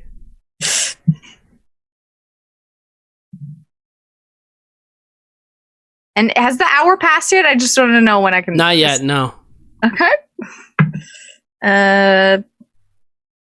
15 plus, if I do athletics, 8, so 23. Well, throwing your entire body weight at it, with a pretty big crack. Just give me a sec to refresh my roll 20. Rudy Kool-Aid Man's into the next room. Instead of, oh yeah, I'm like, all right. Bricks just flying everywhere. Yeah. Oh man, can we get fan art of that? Yeah, I want fan art of that. Please, fans. It's like my roll 20 is just having a bit of a brain fart, but we'll pull that down. We'll pull it up when it gets back up. All the psychic energy. Yeah, you break through into a mostly flooded small crypt with a small altar box in the midst of it, about 2-3 feet across. It glows softly with twilight, and laying on it are the worldly remains of an elven warrior. Well, there is he is a preserved skeleton wearing a forest green cloak that is untouched to time, and a suit of half-plate armor of gleaming silver, and resting in his hands is an impossibly thin sword. I'm sorry, sir, for disturbing. We appreciate your time. and I go up and I start to examine the armor. It is a suit of elven-made half-plate armor with greaves, gauntlets, and filigreed. This armor is made of mithril. Oh. It has a very light... Anybody else have half-plate except It has a very light pattern sort of engraved upon it of that almost looks like leaf work, filigreed across the armor. And well, it would be sized for an elf. It could very easily be worn by you, Rudy. It's half plate? It is half plate. Mithril half plate. I believe that these runes are lost to time, and that this warrior can live a new life on you, Rudy. You know what? I mean, he ain't using it no more. And I take it off of him and I say, thank you, sir. I am very okay with grave robbing. Rule number 65. The dead have no need of trinkets. They are better to serve their purpose and be passed down onwards. Since these were not passed down, I mean, the rule is the dead have no need for trinkets. I'm just elaborating upon it. But they should be passed down. That was always our belief. I have my father's sword and crossbow. We pass things down. Since these have nobody to be passed down to, I can argue by the logic of my book that it is okay that we take them and use them to do good. I put it on, and immediately I'm like, boys, listen. And I like twinkle around the room, and you don't hear the clinking. Excellent. What Finally. are we listening for? No her clinking. silence. Oh. Yes, I didn't hear it. I'm going to approach and I'm going to scoop up the impossibly thin sword. This blade is built like a longsword, but the blade itself is incredibly thin. And so for all respects, it is effectively treated as a finesse. It can be used as a finesse weapon. And it, as you take it into hand, it begins emitting a soft twilight. Oh, goodness. I do that thing where like I take it and I'm balancing it on like one finger and I find it's like balance point and I start like twirling it around in my hand, like getting a sense of its weight, trying out a few different stances with it, just seeing how it feels. And so this is a longsword that has the finesse property. Is that what? Yes, it is a. If you look it up in it, this blade etched in the side is called Twilight, and it is for all intents and purposes it functions as a moon touched longsword, but it has the finesse property.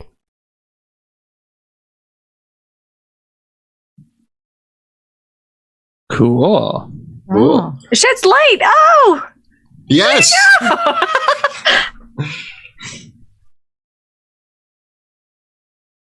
wow. All right. And the cloak. There's only one person. I turned to Wrath and I'm like, we only have one member of this party who doesn't have a cloak. Is it Bruce? I could fashion him a cape. I meant you. This is a Cloak of Elvenkind. Oh. I mean, do you want it? I mean, do you want it? I feel bad taking two items, but like I definitely could use a Cloak of Elvenkind, I think, but would you have some benefit of it? Maybe if you find better, I guess. Oh, I don't want to be greedy. What do you guys think? I'm holding this cloak out towards Wrath and like looking at it kind of eagerly, and I'm just like, who gets the cloak? Wrath, you found that wonderful crystal ball, didn't you? I'm just hoping someone can put my fingers back on. Right. That seems to be top of mind. And finding this creature that almost murdered us. I do not mind if you take the cloak. We continue to search for treasures and this creature. Okay. Where do you want to go next? I try to push open the door that leads to the... It does open from the side. You guys never tried to open it from the other side, but once you're inside, you can get out. Right. Yeah, once we break through the back. Rudy. More like Rudy, am I right? This guy gets it. So I suppose we should go back to those prisoners. Yeah. I actually want to check. I want to double back and check the rooms. And I don't know if I have a way to track this creature, but I want to try to, now that he's flooded my mind with thoughts and things, I'm trying to kind of listen on that same channel to whatever extent I can to try to see if I can sense where he is, if he's still in this. Seems like it was a local connection. Ranger's in here. I left the signal. Yeah. So you want to search the rooms? Yeah, Listen. I'm just kind of go back into each room and just make sure that he's not just like, or it's not just cowering in a corner somewhere, licking its wounds, or... How about I go bring him into this main room with all the pillars and you guys search the rooms around, see if there's anything else. Very well. All right. So I go up into the room and I knock on the tiny... Can I see the tiny hut? Is it visible? Yeah. Technically speaking, actually, what I realized is that when Wrath leaves the tiny hut winks out. Oh no! But we'll hand wave that one for now. And you can still enter it and leave it as you wish. So you don't need to knock on it because you were given permission to enter it. It's polite to knock before you go in a room, so it's to knock. And I open the door and I say, well, we're gonna start heading out if y'all want to come with. The four prisoners have kind of adjusted themselves, and they still have the weapons that you gave them earlier.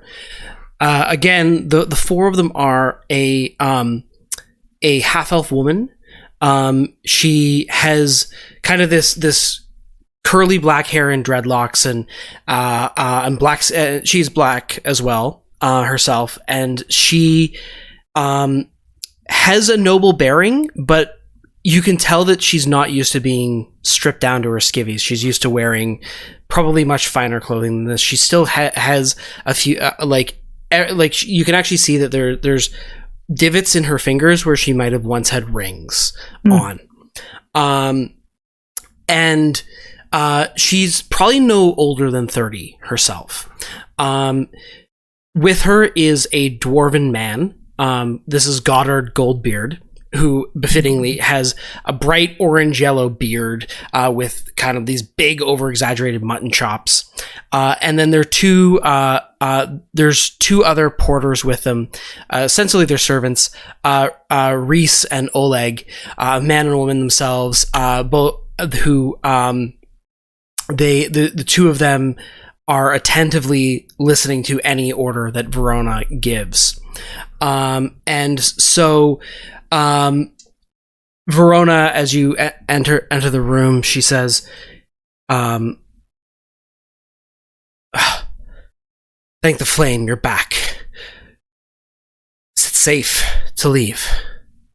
Well, the immediate danger is out of here, but fortunately what was affecting these villagers, we think is gone, but we don't know what state they're in. So what I'm suggesting is you let us protect you along the way.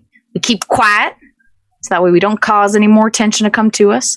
We start to make our way out, checking all corners. We need to know if there's any of them worth saving now that this beast is out of here.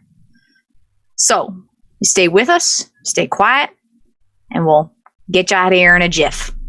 Very well. Lead the way. All right, come this way. And I take them out. Bring what you can or what you have, and I'm going to bring it back to the others. Did you find any sign of our belongings? There was some stuff along the way. It's just too much to carry, so for now, we're going to make our way back, try to make our way back to those belongings, but we're going to see if there's anything else along the way. We're going to take our time, but we're going to make sure you're safe. Very well. Very well. In that case, then, lead the way. All right. I'm actually going to be ruffling through. We got those signet rings, right? Mm-hmm. Is one of the signet rings, do I recognize the symbol of Von Baden? Yes. The symbols of the Von Badens is a cog ship, right? So a cog is a single-masted, square-rigged sailing ship, and their symbol is a quartered shield with a cog on the front of it. And putting two and two together, the Von Baden name, and that this may be her signet ring. As she walks out, so I'm kind of like just leaning on the wall in this pillared room, and as she walks out, I go, Von Baden, and I toss her the ring. She looks at it. Thank you. Where did you find this? Seems they've stashed much of the goods that they've been stealing from people along the waterway. It's in chests that are far too much for us to carry now, but if we can secure this location, I'm sure we can come back and reclaim your goods. I will speak very frankly. The situations have been desperate and dire, but I need to ask you something very important. I'm all ears. Me and my compatriots were bringing some trade goods by land through to the Free City in the south. One of the items that we were bringing with us were, maybe you've not heard of these before, but they were gemstones. They're a purplish, greenish, yellowish color. They're quite large. They might have looked like gemstones or rocks to you. They're very, very valuable, and they're also quite dangerous as well. Did you find any sign of them? Miss Von Baden, what if I were to tell you that those stones are precisely what has caused your misfortune in the past couple weeks, and it is us who has been sent here to put an end to that very problem. Those stones are volatile and dangerous and seem to have ruptured the space-time continuum. And I turn to Wrath and I'm like, am I getting that right? Yeah. I hold up my one thumb. Yes. It's, those stones are a problem, and you, above all else, should know the problems that have befallen you. If it wasn't for those stones, you would have not been locked up here for the past couple weeks. And I would recommend that you give up that journey and forget the money of what they are worth, because they are more dangerous to this world than any amount of gold could compensate. Well, Mr. Wolfsbane, was it? That's correct. I have a very motivated client that is buying this for exorbitant prices. It is when it comes into our hands, we see that opportunity to sell it, perhaps to someone that can use it more responsibly. You must understand that with the discretion involved, Wrath, is it? She turns. My client was a member of your own academy. That is interesting. How Yeah. do you come across this rock? It came to us through a series of deals and trades. But there's a fair amount of it being trafficked around amongst the higher-end markets these days, and there are buyers that are looking for it in specialized markets that my family has connections with. We would love to work with you and discover some of these buyers and sellers. The Academy is interested in where this delirium is being sent to. The buyer through the Academy would be someone we're not as interested in as we are how you got it before them. I believe the Academy is just trying to clean up what is left over. Hmm. I want to find out where it's coming from, causing all this trouble here. It Causing travels this a situation. lot. It travels a lot for a rock that didn't exist not long ago. Yes, I'm told that they're the stones that came from the meteor that destroyed the city of Drakkenheim. Whatever their origin, whatever they do, well, we've had a lot of business in the trade of them over the past couple of years. And more of them are coming into the city. I have no problem. You just saved my life. And if this trade had anything to do with what just happened, I am fully willing to discuss it with you. The premise is very, very simple. We noticed a few years ago that this product, this delirium, was being traded in some quantities in our ports. And seeing its value and the prices that it was commanding, myself and my brother and our family simply took control of it, as is our right, as the stewards and the owners of, as the stewards and the ruling family of Dransmond. And thus, the trade of this delirium has been the exclusive property of our family for the past 2 or 3 years, at least any of it coming in and out of Dransmond, which, considering we are the largest port in all of Westamar, is not inconsiderable. It has given our family newfound wealth in the recent times, such as they are. So what I'm hearing is, if we find out that your shipping delirium has caused any of the problems we've come up with, we know exactly who to come to take responsibility for this, correct? Do you go after the blacksmith who builds the swords? Do you go after the one who builds the cannons? Do you go after the shipwright who builds the ships for a navy? Rona, No. you are a very industrious woman, and you have taken a very intelligent offer. Those would be unwise to ignore the value of delirium, but you yourself acknowledged its dangerous power. And when you trickle that over a nation and send it to all edges, you already knew the power and the imbalance it can cause. This is not a sword in the hands of a man or a ship being commanded. It is a bomb in even its smallest capacity. It has the ability to warp those around it into fiendish creatures. And outside of the Academy's control, this is reckless what you're doing. We are not asking, we are telling. Wrath, the Academy has been our biggest client. And the Academy is doing what it needs to do to keep track of where this delirium is. What I am interested in is how you're getting it before the Academy. It comes from a wide range of sources and merchants. we've seen it from anyone from adventurers to more. If you'd like to follow up the ledgers, well, then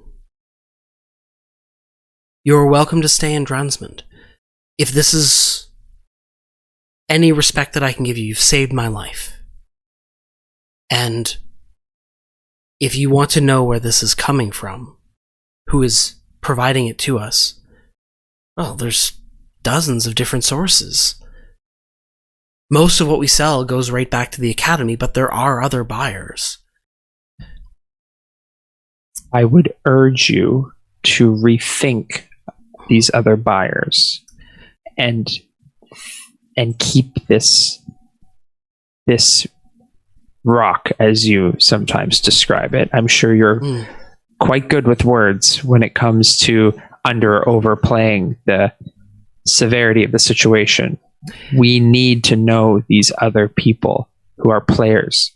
Right now, I have been cold, almost naked, and starving in this hole for weeks. I want to go home. I want to get into some proper clothing, and I want to eat a hot meal. I am more than willing to work with you and introduce you to my brother and the rest of our family and discuss with you our business. I have no problem with that. But right now I just want to get out of here. Friends, I think she's right, and it sounds like we may need to pay Dransmond a visit along our way. We may need to talk to some of the people there. She is not the one in charge of Dransmond. She is but an heir. So if she's willing to work with us, she can maybe be our in for communicating with the major players in this to figure out more. She is not an enemy. She may yet be a friend, but she deserves our help. She has earned it by staying down here for too long. I don't think we should pester her any further. All right, I say we get him out of here. And one thing I will say is that you may say that the blacksmiths not be responsible, but I hold arms dealers just as responsible for wars, the ones that start them. Just know that's how I feel. That might be your prerogative to do so, but the heartbeat of war has long held a grip over our lands, over all of what was Westamar, and this trade has allowed Dransmond to be a safe place, to be a prosperous place in the midst of all the squabbling that has happened since the death of the king. And we've got an army of Illyrians marching up through the south. So we've heard the Illyrians are coming. A whole army's coming? Yeah. That was the next problem that we were going to have to be dealing with. Is that past Shaftburg, heading down into Leukton and further south to the Free City, the Illyrians are forming camps and presence. They set out several weeks ago. They're marching towards Drakkenheim. There's a lot of rumors floating around about it, but in any case, when push comes to shove, if they're going to invade our lands, if they're going to test the sovereignty of Westamar, we're going to need mercenaries. We're going to need people to fight. People who need money. Weapons. Where else are we going to get that money except for the amounts that the Amethyst Academy is willing to pay? Not at the hands of the common folk that suffer from it. Look, all right. I do not want to keep you down here any longer. Let's get out of here. Do not mistake my line of questioning for some kind of intolerance or, I'm not going to hold you hostage. You are free. I just hope you rethink, because sometimes that delirium might end up in the hands of an Illyrian if you're not keeping track of who you're selling it to. Right now, you don't have to convince me of anything. I just want to get out of here. Let's go. And I pull out my blade and I make it glow. And I smile. Cool. As we go, I say, party, group, remember, we're going to explore. We're going to see what's what. But let's try to keep quiet about it so we don't draw too much attention from those that may still be under the influence. All right? We need to find Donovan. Donovan's my main concern. Okay. Well, so as your group assembles with Verona and Goddard, Reese, and Oleg, which way would you like to head from here? Oh, Wrath, did you find anything in those other rooms as I was getting these Yeah, books? I wanted to check in like the other, like the first dead ends and stuff. Beyond more rubble, the only other things that you can find are the remnants of the fleshy machinery created by the creature, and indeed the shards of delirium that were at its core. I'm going to take those shards. Yeah. And, the creature also seems to have left behind some bizarre surgical tools of various nature, but little else. I'll add them to the brain collection. Okay. I say we go by path this time, not by boat. We'll be fighting against the currents, so it makes sense. And this way, maybe we can catch up to Donovan. And we know there was other boats on the other side. If we can try to find our way back to where that other mind creature was, we know that we have that treasure trove right around there. So Yes. it's not like we need this boat. Okay. So yeah, we're gonna head up the path.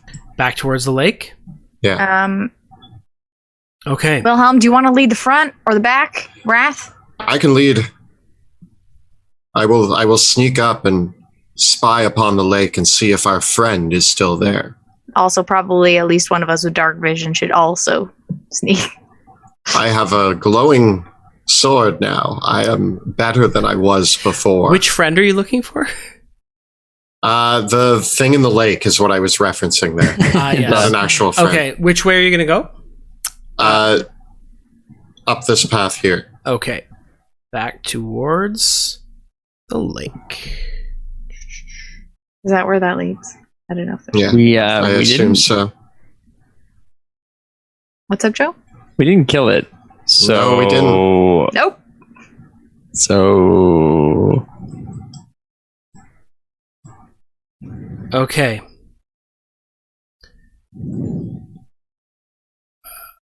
There we go. Okay. Oh, I still have you all from before. Here's the new where you're coming back up from. I will just reveal. Boom. There we go. Is everybody still there? Yeah. Great. So this pathway, through a long snaking pathway, it leads back towards the underground lake from before. And what you can see here is, as you come back up along this pathway, you find, you start to hear screams. Screams of pain and agony, screams that have, though still a very human tone to them, not like the screams that you heard before. And it is here that you see, as you come around the corner, there are the four men, Donovan and the others. Oop, the four from earlier, Donovan and the other two, the other three. They are slumped down on the ground, holding their heads, and they're screaming out in horrific pain as they hold their heads. And some of them are. One of them is bashing their head up against the wall, and all of them are screaming out, "The head, the pain!" Ah! Rudy? Are we doing this? They're same along as the other. As they turn, they're not covered in welts or bruises. They're just holding onto their heads. And the Donovan stands up and says, "Don't help us! Please, don't help them. Help us, please! I'll help don't you. hurt us! No! How can we help you? The pain, the pain! It's in our heads. What did this to you?" He said he's crying out. It's and he continues to scream before doubling over. And as he sprawls out on the ground, he looks back up at the four of you and says, I know you. I saw you. Who are you? It's like I saw you in a dream. Listen, we met before. You were under an influence. I want to try something. And I want to try to give him a potion of healing to see if that helps him along at all. Okay. He takes it and regards it and drinks it. And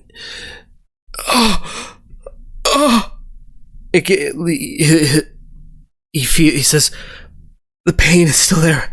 It's like something in my mind. It's like something in my brain, just wrenching it. Oh, what is this? I feel like I've been sleepwalking for weeks. I feel like I've been watching myself doing such things. Oh, and he starts bawling. I come up next to Donovan and I put a hand on his shoulder and I lean forward and I say, Donovan, I need you to answer this and I need you to think. Has the pain gotten worse over the past several minutes, or does it seem to be slowly diminishing? He says, it was like I was walking here and it was like I woke up. It was like I woke up from a nightmare. And then the pain hit my mind. And it's been like that since. The others are still screaming and writhing. Donovan, unfortunately, the nightmare was real. And we are in it. Where are we? He looks. This place is real. This place is real. Oh God. By the flame and all the saints, the things I've done. Donovan, do you have it in you to leave with us? Do you have that in you? We came here to save Shaftburg, and we are doing what we can. There have been many villagers that have fallen ill to this curse. I just need to know that you're going to be okay. I don't know. I don't know. You know what? There may be other folks around that, your neighbors, who need you to be strong. Can you be strong? You're a man of the guard, yes? The sheriff. The flame keepers. Oh, my cousins. Oh, my nephew. He's just bawling. He's just in tears. I'm actually going to take my old cloak, not my elven one, but my old one, and I wrap it around Donovan and I pick him up. And I'm like, this man is traumatized. He may need to be escorted out of here. I don't think he's in good enough shape. He may need a few days to regain himself. He may have a giant brain burst out of his head. As I'm putting the cloak over him, I want to give him like an examination. Like I'm gonna look for bulging veins or any signs of like things that we saw in the other people. What about the others? The others, there's a bit of blood coming out their ears and noses. All their eyes are bloodshot. Any of them in the same condition as Donovan that's looking a little bit less worse for wear? Many of them are still in screaming pain. It seems that the healing magic from the potion might have improved Donovan's condition, which, if that's the case, it might mean that the others just need time to heal. Do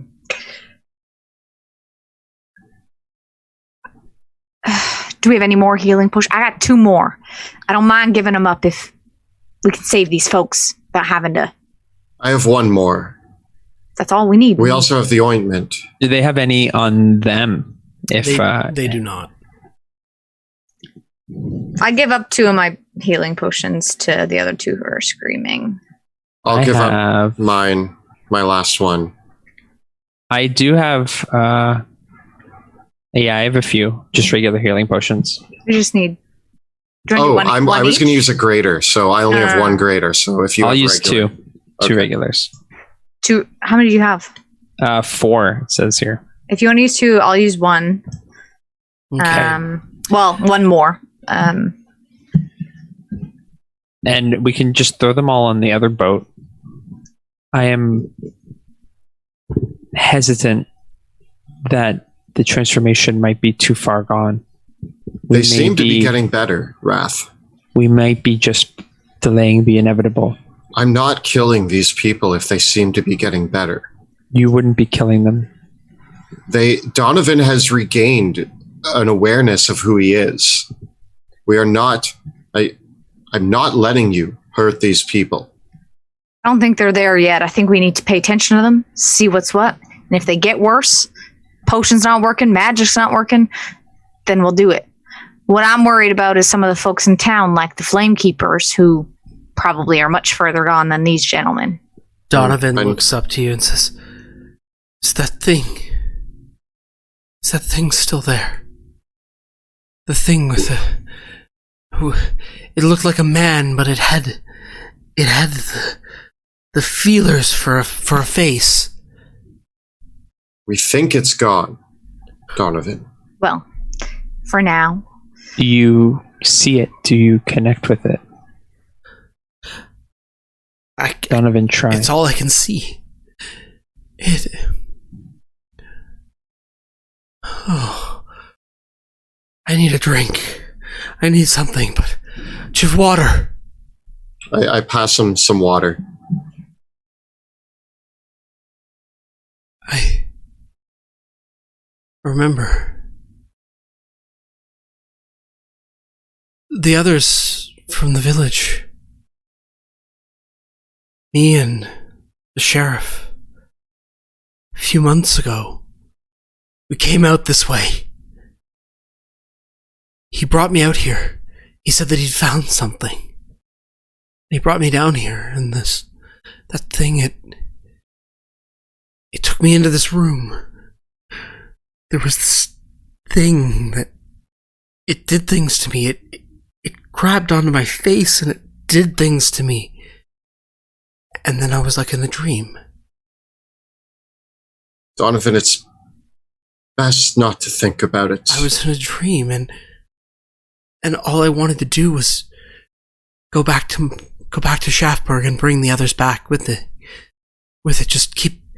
That's all I could think about, was just how I needed to bring others to worship it, to serve it. I felt like I had purpose, like it was what I had to do.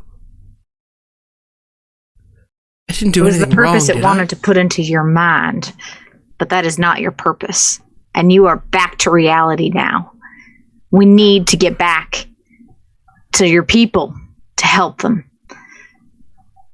Okay. All right? I'm asking for strength for a little bit of time, and we'll get you some rest, but the job's not over yet, and we've still got a mighty fine beast that we got to take care of. I want to make sure you're safe. I want to make sure these people over here are safe as well. Will you help us look after them as we get through here? Donovan turned and he points to Verona von Baden as she comes around the corner. I'm so sorry. I was there in the inn when you stayed. I knew what they were doing. And Verona just says, "Are these people going to be okay?" They might be. We might have done enough to save them, but we need to get out of here. Let's go. Donovan, do you still see the creature? Only in my thoughts, I think. It's like I've woken up now and it's like trying to remember a nightmare. I start equipping one of the boats. We need to pass this lake quickly. Now, should we go out there and take care of it? Or do you If think... it's still there, I don't know if perhaps it was tied to that other thing. I actually, standing at the shore, I'm going to pick up a rock from the ground and I hurl it towards the middle of the lake. And I say, Donovan, boys, get back around the corner. We're going to take care of this. The rock skips across the lake, and while the current is still moving, nothing seems to stir from the lake. We proceed with caution, friends. We have one shot. If we move quickly, we might be able to catch it sleeping. Are the oars here? Yep. I There's turn two back. boats here. I turn back and I say, "Who is capable of rowing? I need a couple volunteers." The dwarf, Goddard, Reese, and Oleg both volunteer to help. Verona says, "I can row if you need me to, but..." We need you to. Well, if we need to draw our weapons, we'll get you to row. But I can row. You're able to take up the surviving villagers, and Reese, Oleg, Goddard, Verona, and the rest, you're all able to get on the boats and make a safe crossing back to the other side. There's no sign of the creature as you cross. Should we go back for the loot? Are we able to maybe grab the chests at all? Yeah. Okay. All right. So I guess at this point, is it safe to say that like we grab the chests, we row everybody over, and we make our way out of these ruins? There's no sign of the other creature. Oh, amazing. Good. There's two of me on the map, by the way, right now. Two of everyone. Oh, there's two Rudies on the map? Yeah. That's me copy and pasting stuff. Spells. Magic. So we with the help of everybody, I think we can lug the treasure back up and out of here. And Yep. I guess As long as they left our other boat. Yeah. I guess, are we starting the long road back to Schaffberg? As quickly as we can get there, I'd say let's get these people home. And is there on the way back? I don't know how far we're going. If we're just saying we're going back, or at least making it back to the cabin first, so we can take a rest before we make the full way. Well, I mean, you were several days away from the cabin, as it was several days down the river as well, right? Now you there were other barges, so in total, in tow, there's the three of you plus 8 other people that you're bringing back, right? And how many people fit on each boat? The boats, the barges are capable of fitting like 10 people. So it's a bit crowded, but you can and with some effort you can bring one of the other barges back up the stairs and back out again. It takes you the rest of the day to do it, but it does give you 2 boats that you can use. Going this way is upstream, so it's hard work. You have to paddle it and oftentimes portage it. But so it'll be a bit longer to get back than it was to get here. Do we want to maybe make camp on the top of the structure before heading out on the boats? I mean, I want to get as far away from this place as possible. I'm not going to lie. But if it takes most of the day, I assume that we just like get away from earshot and then take, or like eyesight from this place, because I'm sure nobody that's been in here wants to look at this place right now. No. The other 3 people that were with Donovan, they start recovering later on in the day. Brita, Luds, and Jorg. But they're all very shaken. In fact, most of the even Verona's people are really shaken by their whole experience. I mean, so are we. Yeah. I It was assume. probably wise to heal them. I would have just decapitated them all. Thank you for standing in, Wilhelm. I pull you guys over in a kind of a group huddle and I say, guys, these people are on their last rope. We got to show a little bit more sturdiness so we can motivate them to get home, all right? I will keep my resolve about me. I will be a guiding light for these people. I know you would be. Good job, Wilhelm. Same with you, Wrath. We can buck up and later, I'm sure this is all going to come back to us, but this is what you do at battle. You get through it, all right? I'm going to... Oh, yeah. All right. Let's make our way. I'm going to turn to Wrath and I go, the rules aren't all bad, Wrath. I do realize that they might need some adjusting, but sometimes they can save lives. Sometimes it's just about knowing in the moment when you got to break the rules, when you got to consider them. There are rules for that as well, and I am considering them in much greater depth now. All right. Let's get these folks home. It is several days travel before you're upstream and then back to the cabin and then many days on foot. But with their combined efforts and working with the survivors, you are able to make the trek in time.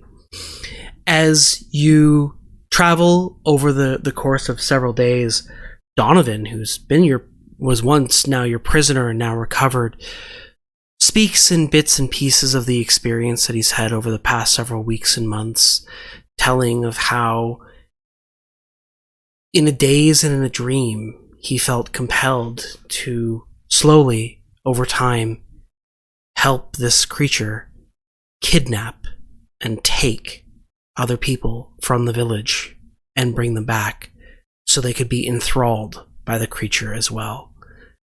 He said that some amongst them began to change and transform into even more horrific forms, and that the creature was always working on something. It would spend weeks and weeks building these small others. And he explains that once in a while there were people that it could not turn, and it would then order them to kill them and murder them, and it would do things with the remains. And at one point he goes vomiting, realizing all the implications of what has happened to all the other people that under this thrall of this creature that he was forced to transform and in many cases slay. I just go into mom mode and I'm like prestidigitating the vomit off of him and rubbing his back and letting him talk and doing my thing. I also would like to assume that at this point we've shared clothing around so that eververybody is. Yeah, I have some old costumes that people can wear. There's enough clothing as well that you can share. And in fact, Verona is very quick to find some of her own clothing in the chests and sees it and does kind of go like, this was our belongings, this was not, and whatnot. But she also is able to identify the signet rings of at least of other merchants, and she explains, we weren't the first ones to suffer this fate. Who knows what has happened to others? And at one point she's even able, from the corpses of some of the people, like one of the things that some of the villagers don't think of, but they start making at one point Jorg and Brita start thinking about all the other people that you fought and that were killed over the past couple days, and the sobering realization that they've survived when those other people haven't. I would like Donovan and friends to apologize. I have never turned my sword against those I thought I could save, and I hope you understand that my blade was used to protect, and I meant not to kill all those people, and they left us with little choice, and I will be haunted by the same images that you have seen for a lifetime. And I apologize for what I have done with my blade to your friends and family. One of the other villagers, Brita, she speaks up and says, that creature murdered them, not you. I will take comfort in that. Thank you. I believe that as well, and unfortunately they were manipulated and turned it sad without their knowledge or their consent. And unfortunately they paid the price for it.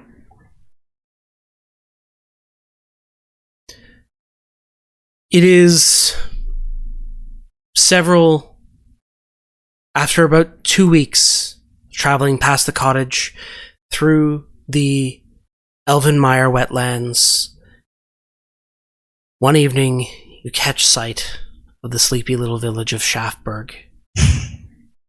Coming back into town, many of the homes have now been boarded up, and you can see that the town is much quieter. But as you come to the edge of the town, very quickly, the elves and Linus are there to greet you. I with my last bit of strength, I move into like a sprint, and I actually run up and like grab all three of them and just kind of hug them close to me and let out a few light sobs as I am. And I turn to everybody and I'm like, I won't lie, I never thought I'd be as happy to see Shaftburg again as I am. Linus speaks up. It was unfathomable what happened. Maybe 2 weeks ago, all of a sudden, everyone in town, half the village, began screaming, all at the top of their lungs, clawing at themselves. And I knew that you'd done something. I knew that they recover? What happened to them? How many survived? There's much to see and much to tell. We did lose a few, but any more are fine. I don't know what you did, but you've saved them. All we did, Linus, is what was necessary. You had our word that we would solve this problem, and although the mystery continues to unravel, I hope that Shaftburg is safe for at least a time. Well, I think it definitely is going to be safe, but I worry about all these people. Even weeks later, all of them are still complaining of headaches racking up all through their bodies. I've had a look at some of them. Some of them have let me examine them a little now, and it's like whatever did this to them, it's just like a puppeteer put a puppet back down again. I think they'll be fine for now, but I think that they're going to be scarred by this for the rest of their lives. Of course, anyone who goes through such a battle, even that of the mind, will take it with them for the rest of their lives. Now I'm wondering, Wrath, could the Academy come? Linus, could we send word to them to get these people more help? We have much to discuss with the Academy. Many findings. Of course, but we'll have to send a message to River and the others. Of course. There's lots they need to be informed about what's happened, and I think we all need to sit down and let you know what we've been through over these past weeks. Deer Haven was a problem. This has been a horror show. This has been a nightmare beyond fathom. I don't know about the two of you, but the things that I've seen here, the work we're doing is more important than I think I thought, than I think I knew. It seems that we have a long job ahead of us, and I will steel myself for what is to come, but if we are the protection between the townsfolk and horrors like this, we best be prepared for what nightmares we might yet uncover. And that's the thing about a nightmare, isn't it?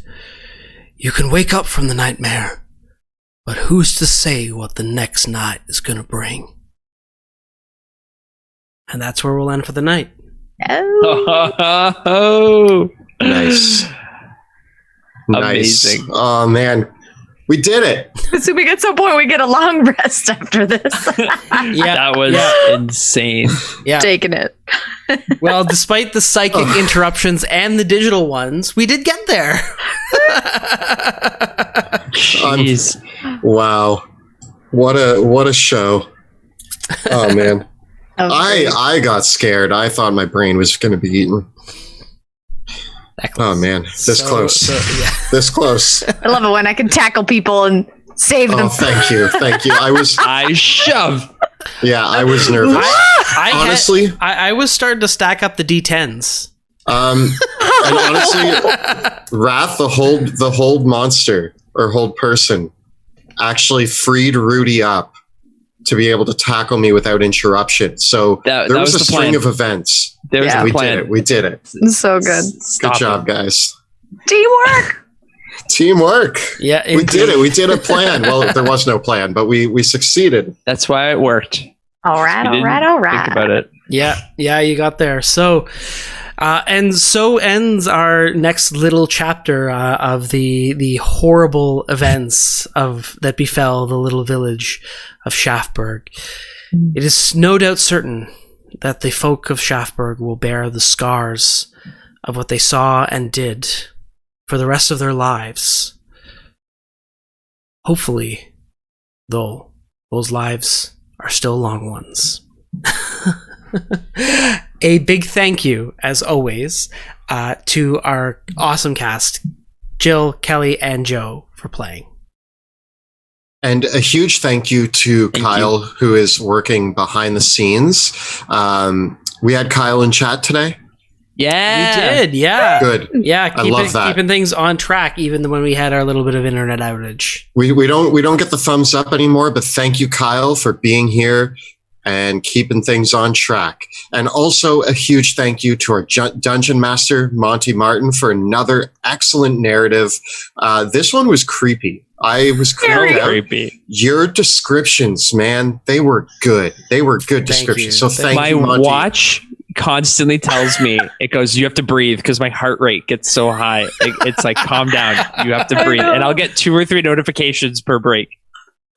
I know. Mine goes and baby gets real excited and starts kicking me, and I'm like, I know, don't worry. Very exciting. And I also want to give a big shout out to everyone that provided the talented artists who provided the incredible assets for our show. They have graciously given us the permission to use these assets in our stream games, but you can use them at your table too.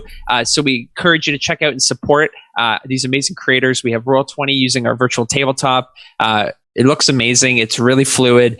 Battle maps by Alex Vandara of Neutral Party and Ross McConnell of 2-Minute Tabletop. We have custom maps created using Dungeon Fog and Wonder Draft. Player character artwork by Jeremy Cole, NPC token artwork by Matthias Bourbon, monster token artwork from D&D 5e Monster Manual and other source books. We have spell effects tokens by Gabriel Picard and music by Tabletop Audio. So check them out. They're amazing. We use them. You should use them too. Of course, don't forget to look at the links below for our Teespring store, where you can find all of your favorite Shadows of Drakkenheim t-shirts, like Way Bigger Than Ducks and Dusk Wardens. Of course, some classic favorites like Troll Killer and Yes, Yes, Yes. Check them out at bit.ly/Dungeon Dudes merch. The videos and live streams that we create on our Dungeon Dudes channel are made possible thanks to the incredible generosity of our Patreon supporters. Thank you, all of you watching out there on Patreon. We appreciate your support. You make all of this happen. If you enjoy our work, please consider becoming a Patreon of our show. You can check it out by following the links in the descriptions below or at patreon.com/dungeon_dudes. Also, keep in mind that we have a phenomenal Discord community exclusive for our patrons. So if you are joining our Patreon, make sure to jump onto our Discord. You can chat with us about all sorts of nerdy topics, take part in our monthly writers room and our Q&As, and just join us in there to have fun and debrief about the latest episode, or talk about videos that are coming out, or just chat with us about anything. So check us out on there. As always, Kelly and I post new videos every Thursday on our YouTube channel where we cover everything Dungeons & Dragons, including advice for players and guides for dungeon masters. What do we have coming out this week, Kelly? The Rule of Cool. Oh, yes. Is coming out this week. Yes. Love the Rule. This was one actually that came out of our Patreon writers room. So this one is how to use the Rule of Cool in Dungeons & Dragons. A lot of people talk to you about why you should use the Rule of Cool, but this one actually talks about how to do it so that it works in play. We use it a lot in these live streams, and shows you some of the methods that Kelly and I both use in our games. So you should check that out for sure when it drops this Thursday.